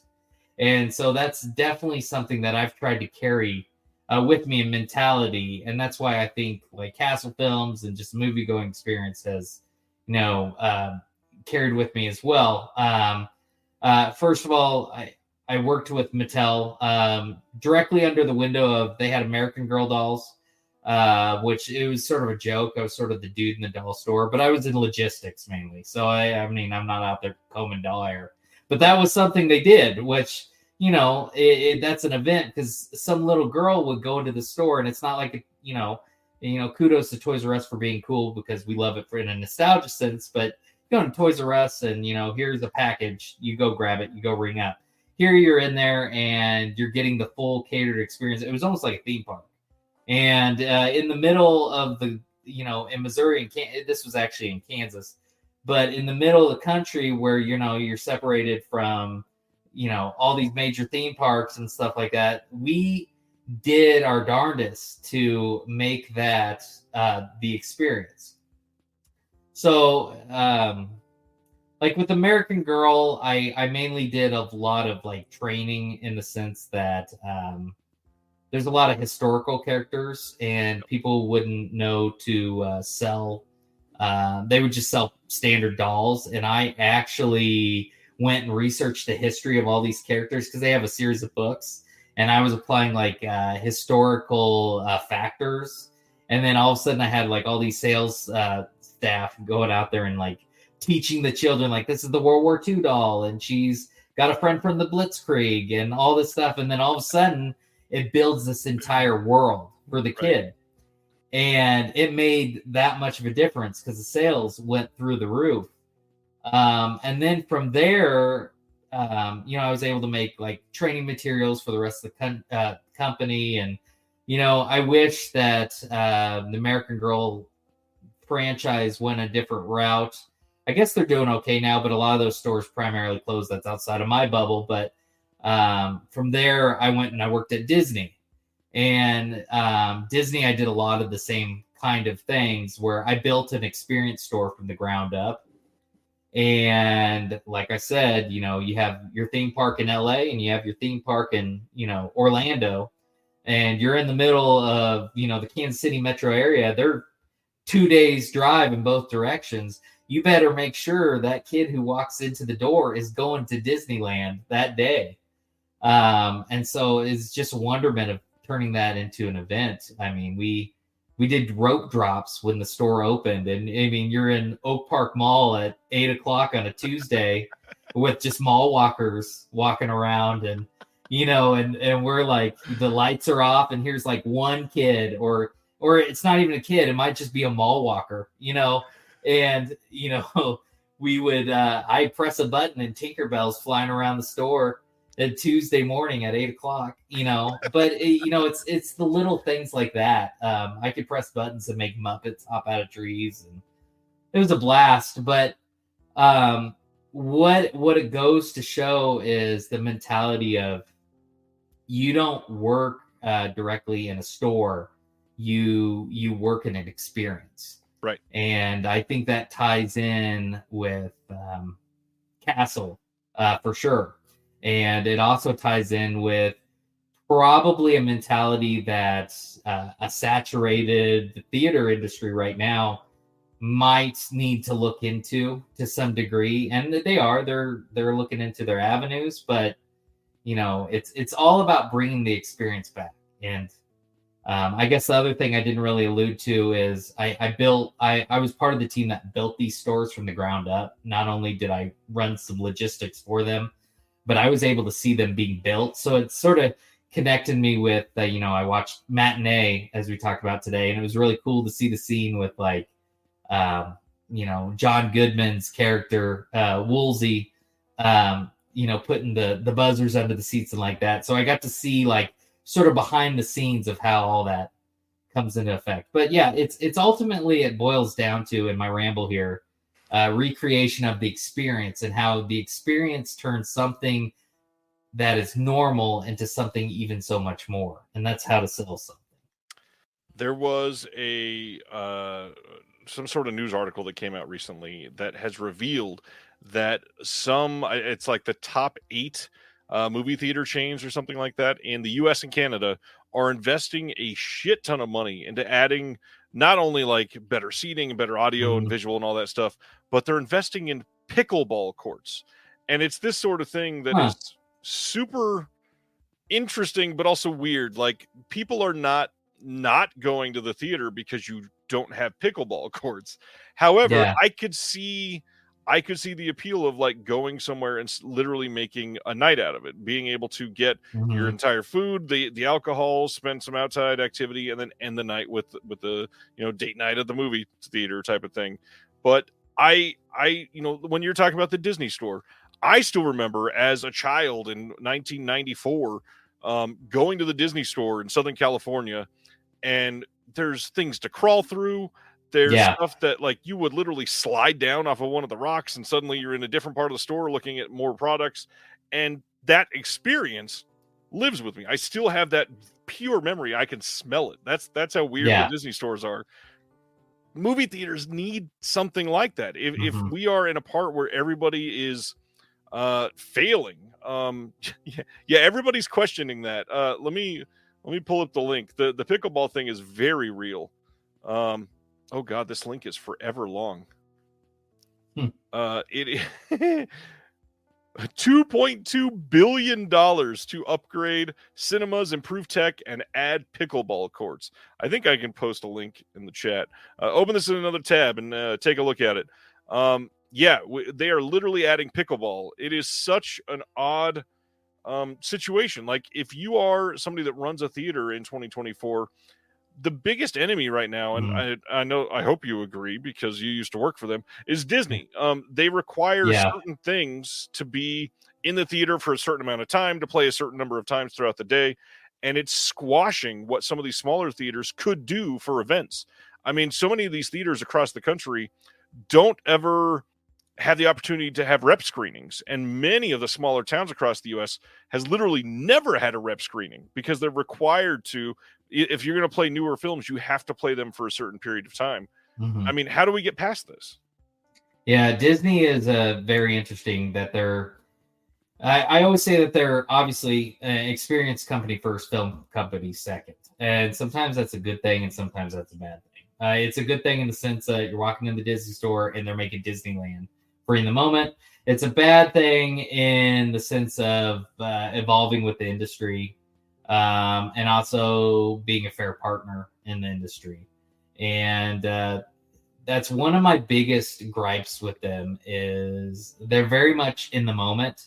They sort of have blinders on to do their gain in the moment, and then whatever, if it's something that's not really helping them out in the moment, just throw it away. Versus, I mean, they do have a sense of history in the sense of like, you know, stuff Walt Disney did and like the rides and things like that, but like, take for example, they used to have a Blu-ray line. I know this is getting away from theater, but they used to have the Disney Classics Blu-ray line of like all the stuff like, you know, 20,000 Leagues Under the Sea and you know Apple Dumpling Gang, stuff like that. And that was only, you could get that if you were a member of their club. But now it's like the club's gone. It's like, are you gonna get those titles? Who knows? You can probably eBay them. But it's just what Disney is in a sense that they're just like, no, this is how we play ball. You're going to work with us here. And they're very sighted in the moment of what can they gain with the properties until it's expended. So, yeah, Disney is Disney. That's in a nutshell. Craig says in the chat, the studios killed theaters with their streaming, quote, strategy. Friends of mine say that they went regularly and now they go rarely. They always say, I can just watch it at home. And that's true for a lot of titles. I also think it's funny that they tried after COVID to go back to, in a lot of these ads or trailers now, we're seeing exclusively in theaters. But in all reality, if the film fails, like the Joker sequel, it's going to be streaming like 2 weeks later. Yeah. They can't afford to not have it playing. Yeah, and there's limited risk if you don't miss it. You know, you hear word of mouth and people are like, oh, this movie stinks. And you're like, all right, well, I'll just get it on streaming. So there's no risk for the consumer. And, you know, once again, it's all about in that moment to moment basis, you know, it's like whatever. But then in the grand scheme of things, all these are bubbling up. Right. And, you know, you had the situation of COVID, which, you know, COVID is what COVID is. You know, it's something we couldn't avoid. But when you're sitting at home and you're in your sweatpants and just lounging on your couch and doing your own thing, that became the experience. And now we have to break people out of the bubbles of the theaters have to break people out of that bubble of what are they going to do to compete? Because before it was just the old standard of this is the only way you can watch it. And they're trying to do a little bit of that. You know, you advertise the big movies and say it's only going to be in theaters now, but the system is now damaged to the point where people are preconditioned. That's like whatever. And then now you have these huge, massive hits that even if they were a film that wasn't the greatest, even if it was a flop, it would still make way more, like Joker 2, right? I haven't seen Joker 2. I don't know if it's good or bad. You know, I'll eventually see it. But we live in a day and age where, you know, Joker 2 would sell tons regardless of how well it was made. But now it's just that word of mouth just, you know, sparked a flame and it just died on arrival. Right. And so how are we going to break that? And the theaters have to figure out something to spark that flame. Obviously, we're not going to change anything. I'd love to hear if anybody in the chat has any ideas for these. Sibner wants to point out if you're living near an AMC, just get A-list. One Dolby show will already save you like $4, and it's true. I mean, in some of the smaller towns, it's not quite that expensive, but I know in my state the A-list is literally less than $20. It's $19.95, and to go to like a anything after 5 p.m. most of the films start at like $21. So getting A-list, I'm already literally saving money if I only go once. But now I can go 3 times a week for the entire month. That's crazy. Yeah. And so I think they're definitely doing better about like, yeah, the prices individually are egregious, but that's inflation in general. But they're doing good with the package deals. Yep. But they still have to find that middle ground of how can the package deal still compete with streaming, or something like that. And ultimately, like I said, streaming is convenient in the moment, but we've gotten to a point where we're, half a decade or more in, and we've started to see the effects of it. In that sense. And I'm not all against streaming. I've just seen that the natural causation of it is definitely evolving some things. And I also think outside of streaming, I think saturation of something. I mean, I could go on a whole Disney tangent, and we could get into that later. But I think saturation of properties is another thing that has waned people down as well. I worked for Disney when they bought Star Wars and Marvel, and it was very exciting in the beginning. But then, in typical Disney fashion, what they do is they find every single little character, even the ones that are in one scene that you, and as an employee with the Disney company, all their character names, like all the random cars in the Cars movie that are in one scene in the background, that's Fred, and it's like, okay, and you better sell 20 Fred plushies to a kid, right? And so I knew as soon as, like, that's what superheroes are going through right now.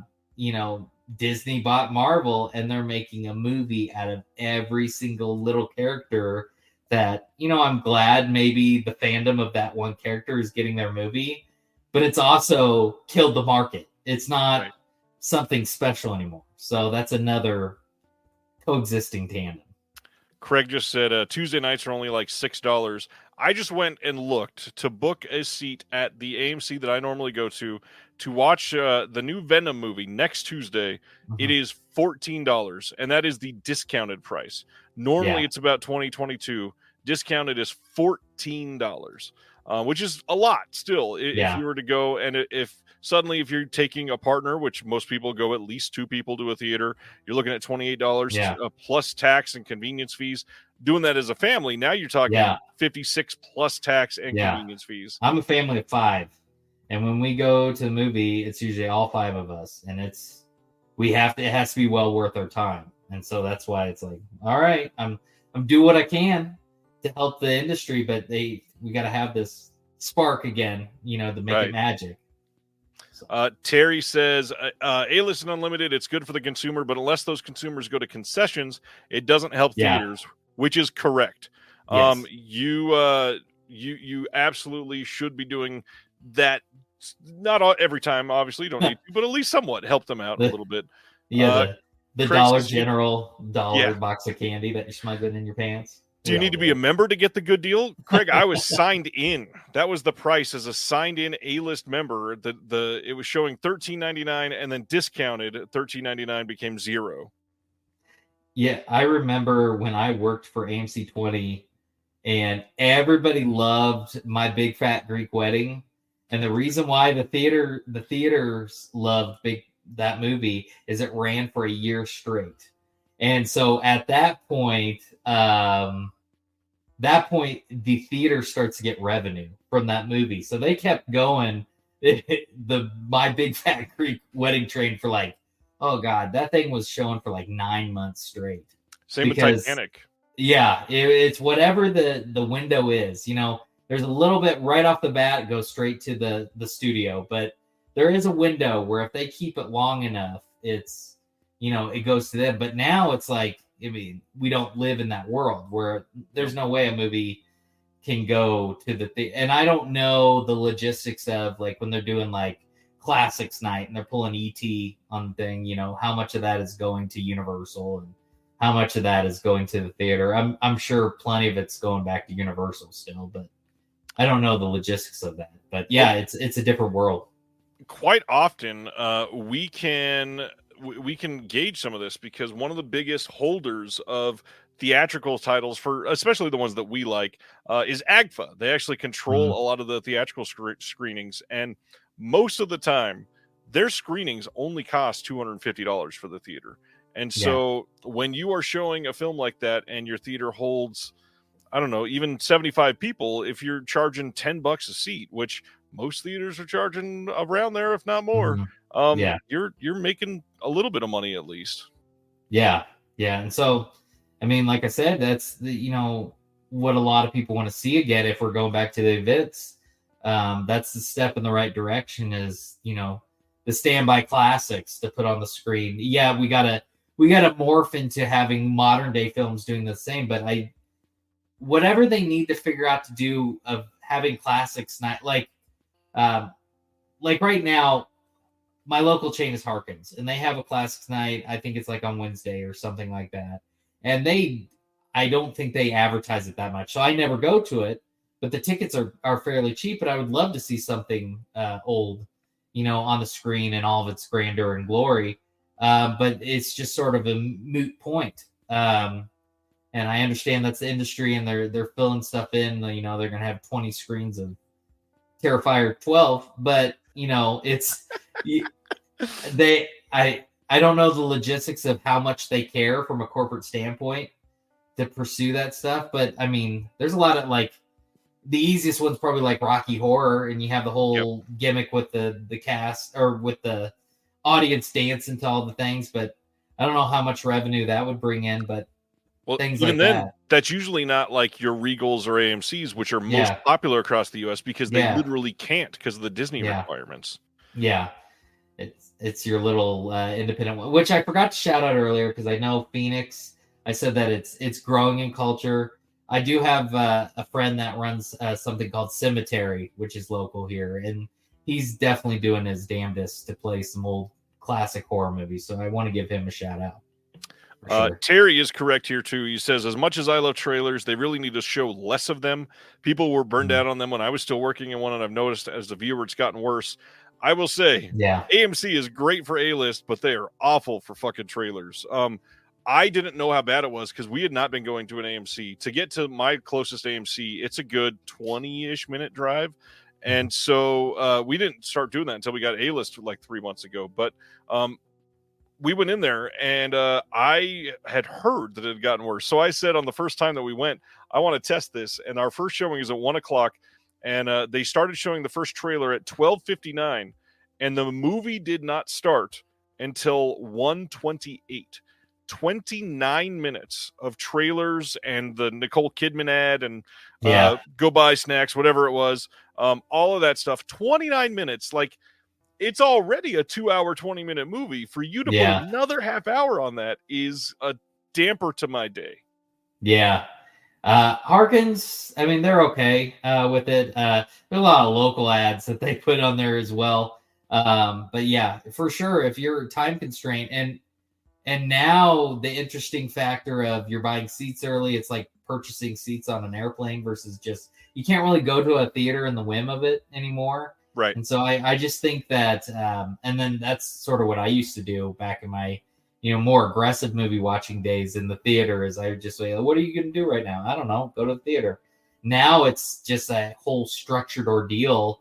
And for you to pragmatically think, okay, this is a 2 hour, 15-minute movie, and it turns into a 3-hour movie, it's like, totally changes things up. Craig says, I forget what I'm there to see by the time the trailers end. Yeah. That's so true. I mean, the hard part, and I think it was Simner was just joking, I already know that Wolfman is the new damn. Will this movie come out already so I can stop seeing this trailer? There was the whole joke about Speak No Evil this year.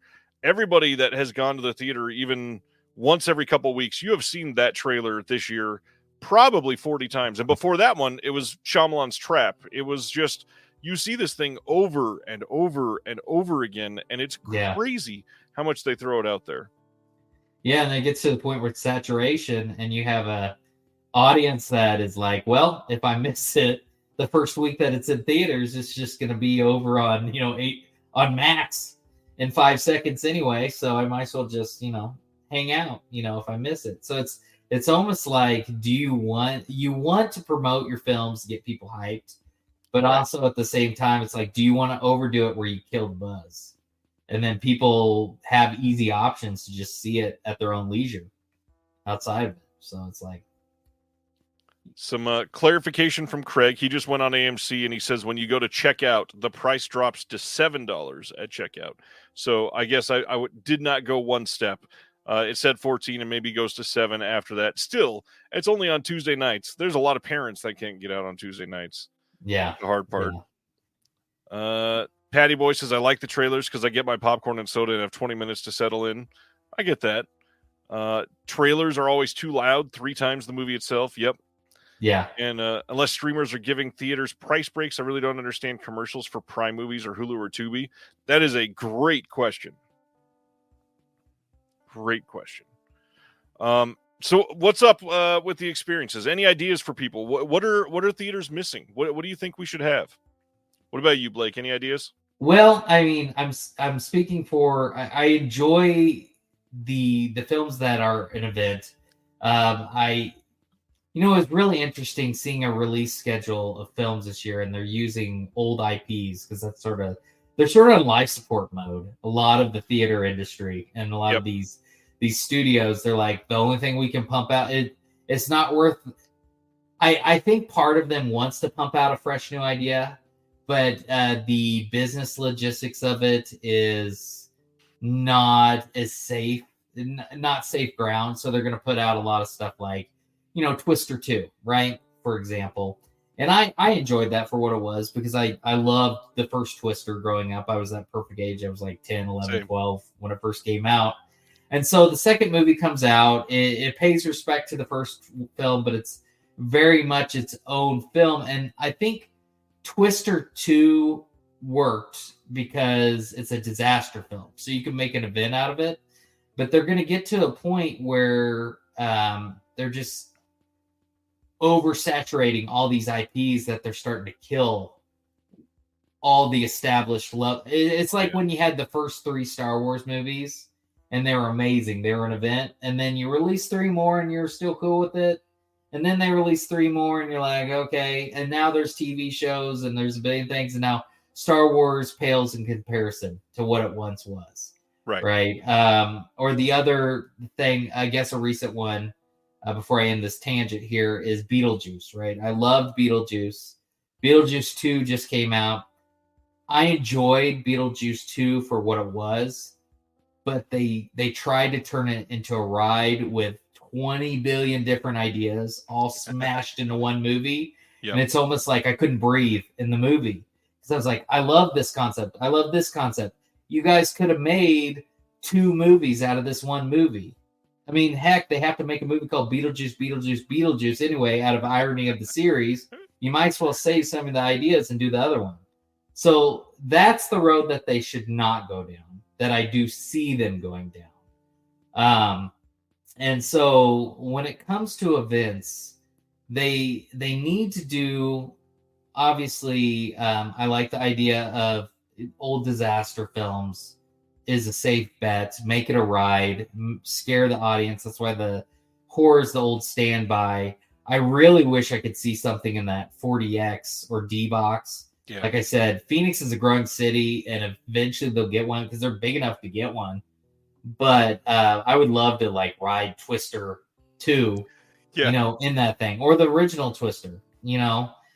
Release some of the old films and then do the same kind of effects with that. The old standbys that people clamor for and have a huge nostalgia build, and work with some special effects person to not add to it. We're not talking about George Lucas CGI Jabba the Hutt here, but add effects to it. I just got back from Disneyland a couple weeks ago, and they had a simple little 3D movie in that, and there's little stuff flying at your face and it's just the little novelties of it all that I think is the first building block. That's on that standpoint. I do think that we also have to have normalcy to get back into dramas and comedies, and those really aren't your gimmick films. It's an interesting landscape, and I think that there's some hurdles to get through, but I think in retrospect, I think we have to go through growing pains, and we'll get there. I think this is going to be known as the big business era when you're looking at film eras. And I think in 10 years' time, we'll have some crazy film movement that it'll have its own pros and cons, but it'll be interesting to look back at this. Yeah, the whole 4DX thing, this is one thing I was thinking about before. Like I mentioned earlier the D-Box thing. When I was in California, I had to drive 45 minutes to get to a D-Box theater, and I think it's the only one that was there. I mean, this was 13 years ago or whatever, but imagine if you lived in a smaller town and you took a fairly small footprint on, Main Street, USA, wherever, and just make a little 2-theater 4DX or D-Box place that can show catalog titles and not live on new titles. So you don't have the desire to compete with Disney. You can play Cabin in the Woods the entire month of October. Yeah. Come spend $12 and watch Cabin in the Woods and D-Box and buy our, festival apple cinnamon beer or whatever we're doing. It's crazy.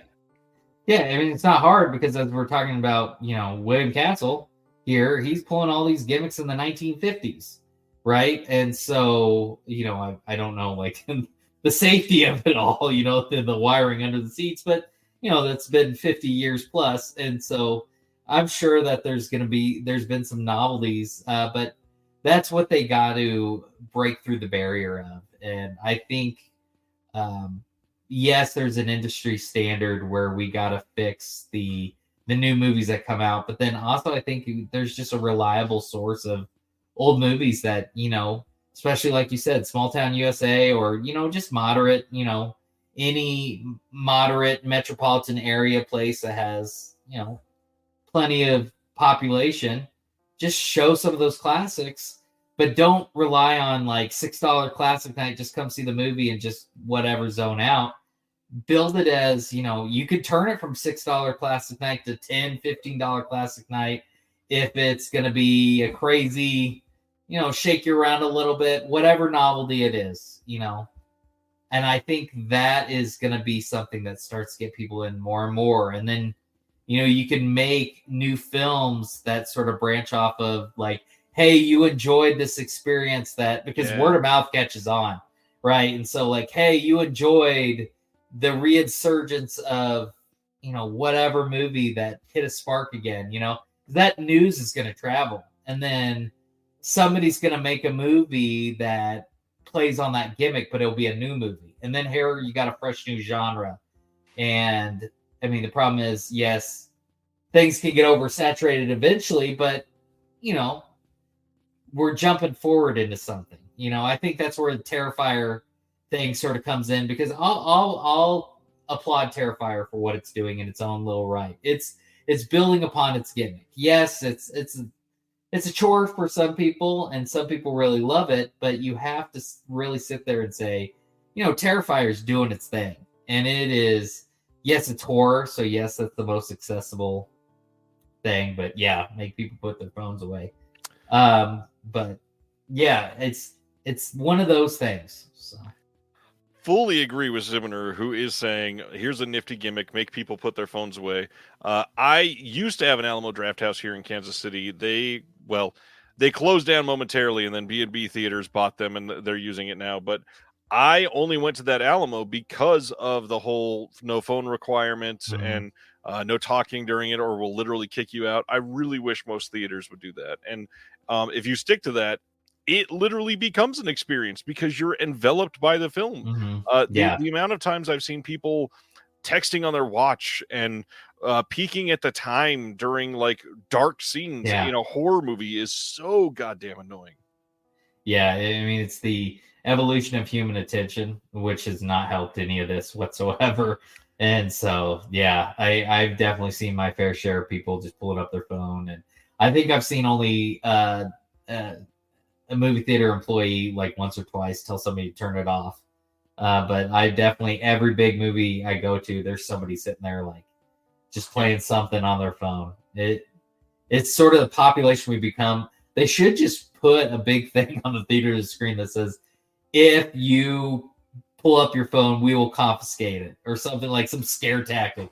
I don't know. They probably can't do some they can't liability, sure. But do some scare tactic, and there'll be at least 60% of the audience that will buy it, even though if they can't do it. So, I mean, you have the right to refuse service. Yeah, Get out. exactly. I mean, if they're ruining it for other people, even if you got to refund them, get Yeah. out. Like, I'd Yeah. rather have everybody else happy and have you out Yeah. of the room. Exactly. And it needs to be the undivided attention again. I think that's a big chunk of it. Craig says most people in LA have pretty good theater etiquette. That is very lucky. But Sibner says block the cell signal from getting inside the theater. I mean, that's a good start. Make them all a Faraday cage, but that's probably not enough. People are still going to check the time and shit. And that light is so blinding. If like somebody is driving at night and there's no lights on the screen, and suddenly somebody's like, "Oh, it's 7:34. Got it." People just don't care anymore. Yeah. It's just the cell phone's so ingrained in it. I mean, they say I won't go on a tangent of driving, but when people see daily that are just driving 2 miles an hour down the road because they're texting while they're driving, it's the same thing. It's just cell phones are so ingrained that it's got to be just a hard stop. So, yeah. Complete tangent, I guess. I'm enraged by how many people I've seen watching TikTok while driving. What in the hell are you doing? Yeah, I'm definitely in the phase where another random job I used to have, and we won't take a tangent on this whole thing, but I used to investigate automobile accidents also. So texting and driving is a big thing with me that I hate. But yeah, I'm definitely in the mode now where I'm in the car pickup line, dropping off my kids, picking them up all the time. And I can't tell you how many people are just going slower than dirt because they're just texting and looking at all that. That's a mess. So yeah, we just need to get rid of cell phones. Then the theater industry will be booming again. Just all cell phones gone. Let's just go back to there's the flip phone, Motorola's, and Snake. And no backlights. Yeah, none of it. Well, in 2 hours, in one of our shortest episodes, we have solved the theater experience. Just get rid of cell phones. Thanks for coming on, Blake. This has been super fun. Absolutely. Yeah, I'm glad being here. I had a lot of fun. Again, shouting out some things for Blake. Everybody needs to pick up River. This is the first Greyface title that was released. Incredible art. If you've never looked close, the back of this release is gorgeous. Like, both sides are great, but man, this is, especially if you've seen the film, this is a really great picture. Incredible that you were on the first release. Other than that, go follow his Letterboxd. And then I've got some links for other podcasts and shows that he's been on in the description. Go check out more of Blake. And if you want to read his opinion and have him respond, come join the Discord. We'd love to have you. Yeah, definitely. All right. Everybody, have a good night. Next Thursday's Halloween night. We got to do something fun for that. So we will see you then. And in the meantime, go watch a movie. And we'll see you on the next one. Okay. Thank you for watching The Disconnected. On the way out, make sure that you are subscribed to the channel, that you've liked the video, and that you've copied the link to be able to share with someone else that may appreciate this.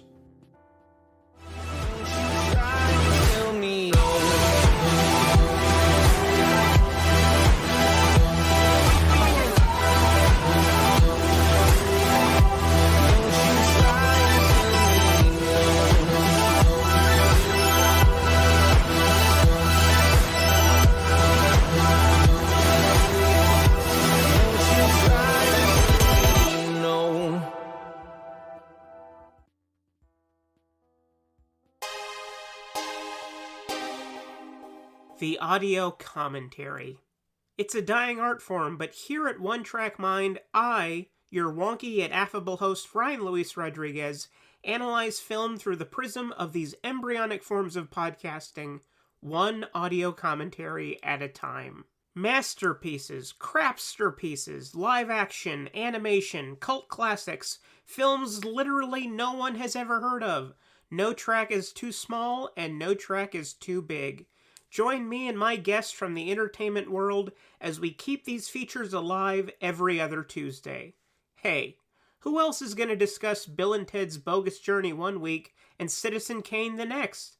Us, that's who.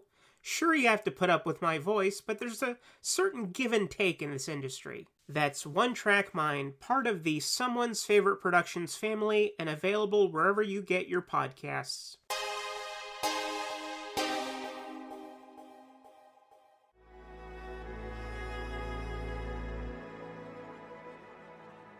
Thank you for listening. To hear more shows from the Someone's Favorite Productions podcast network, please select the link in the description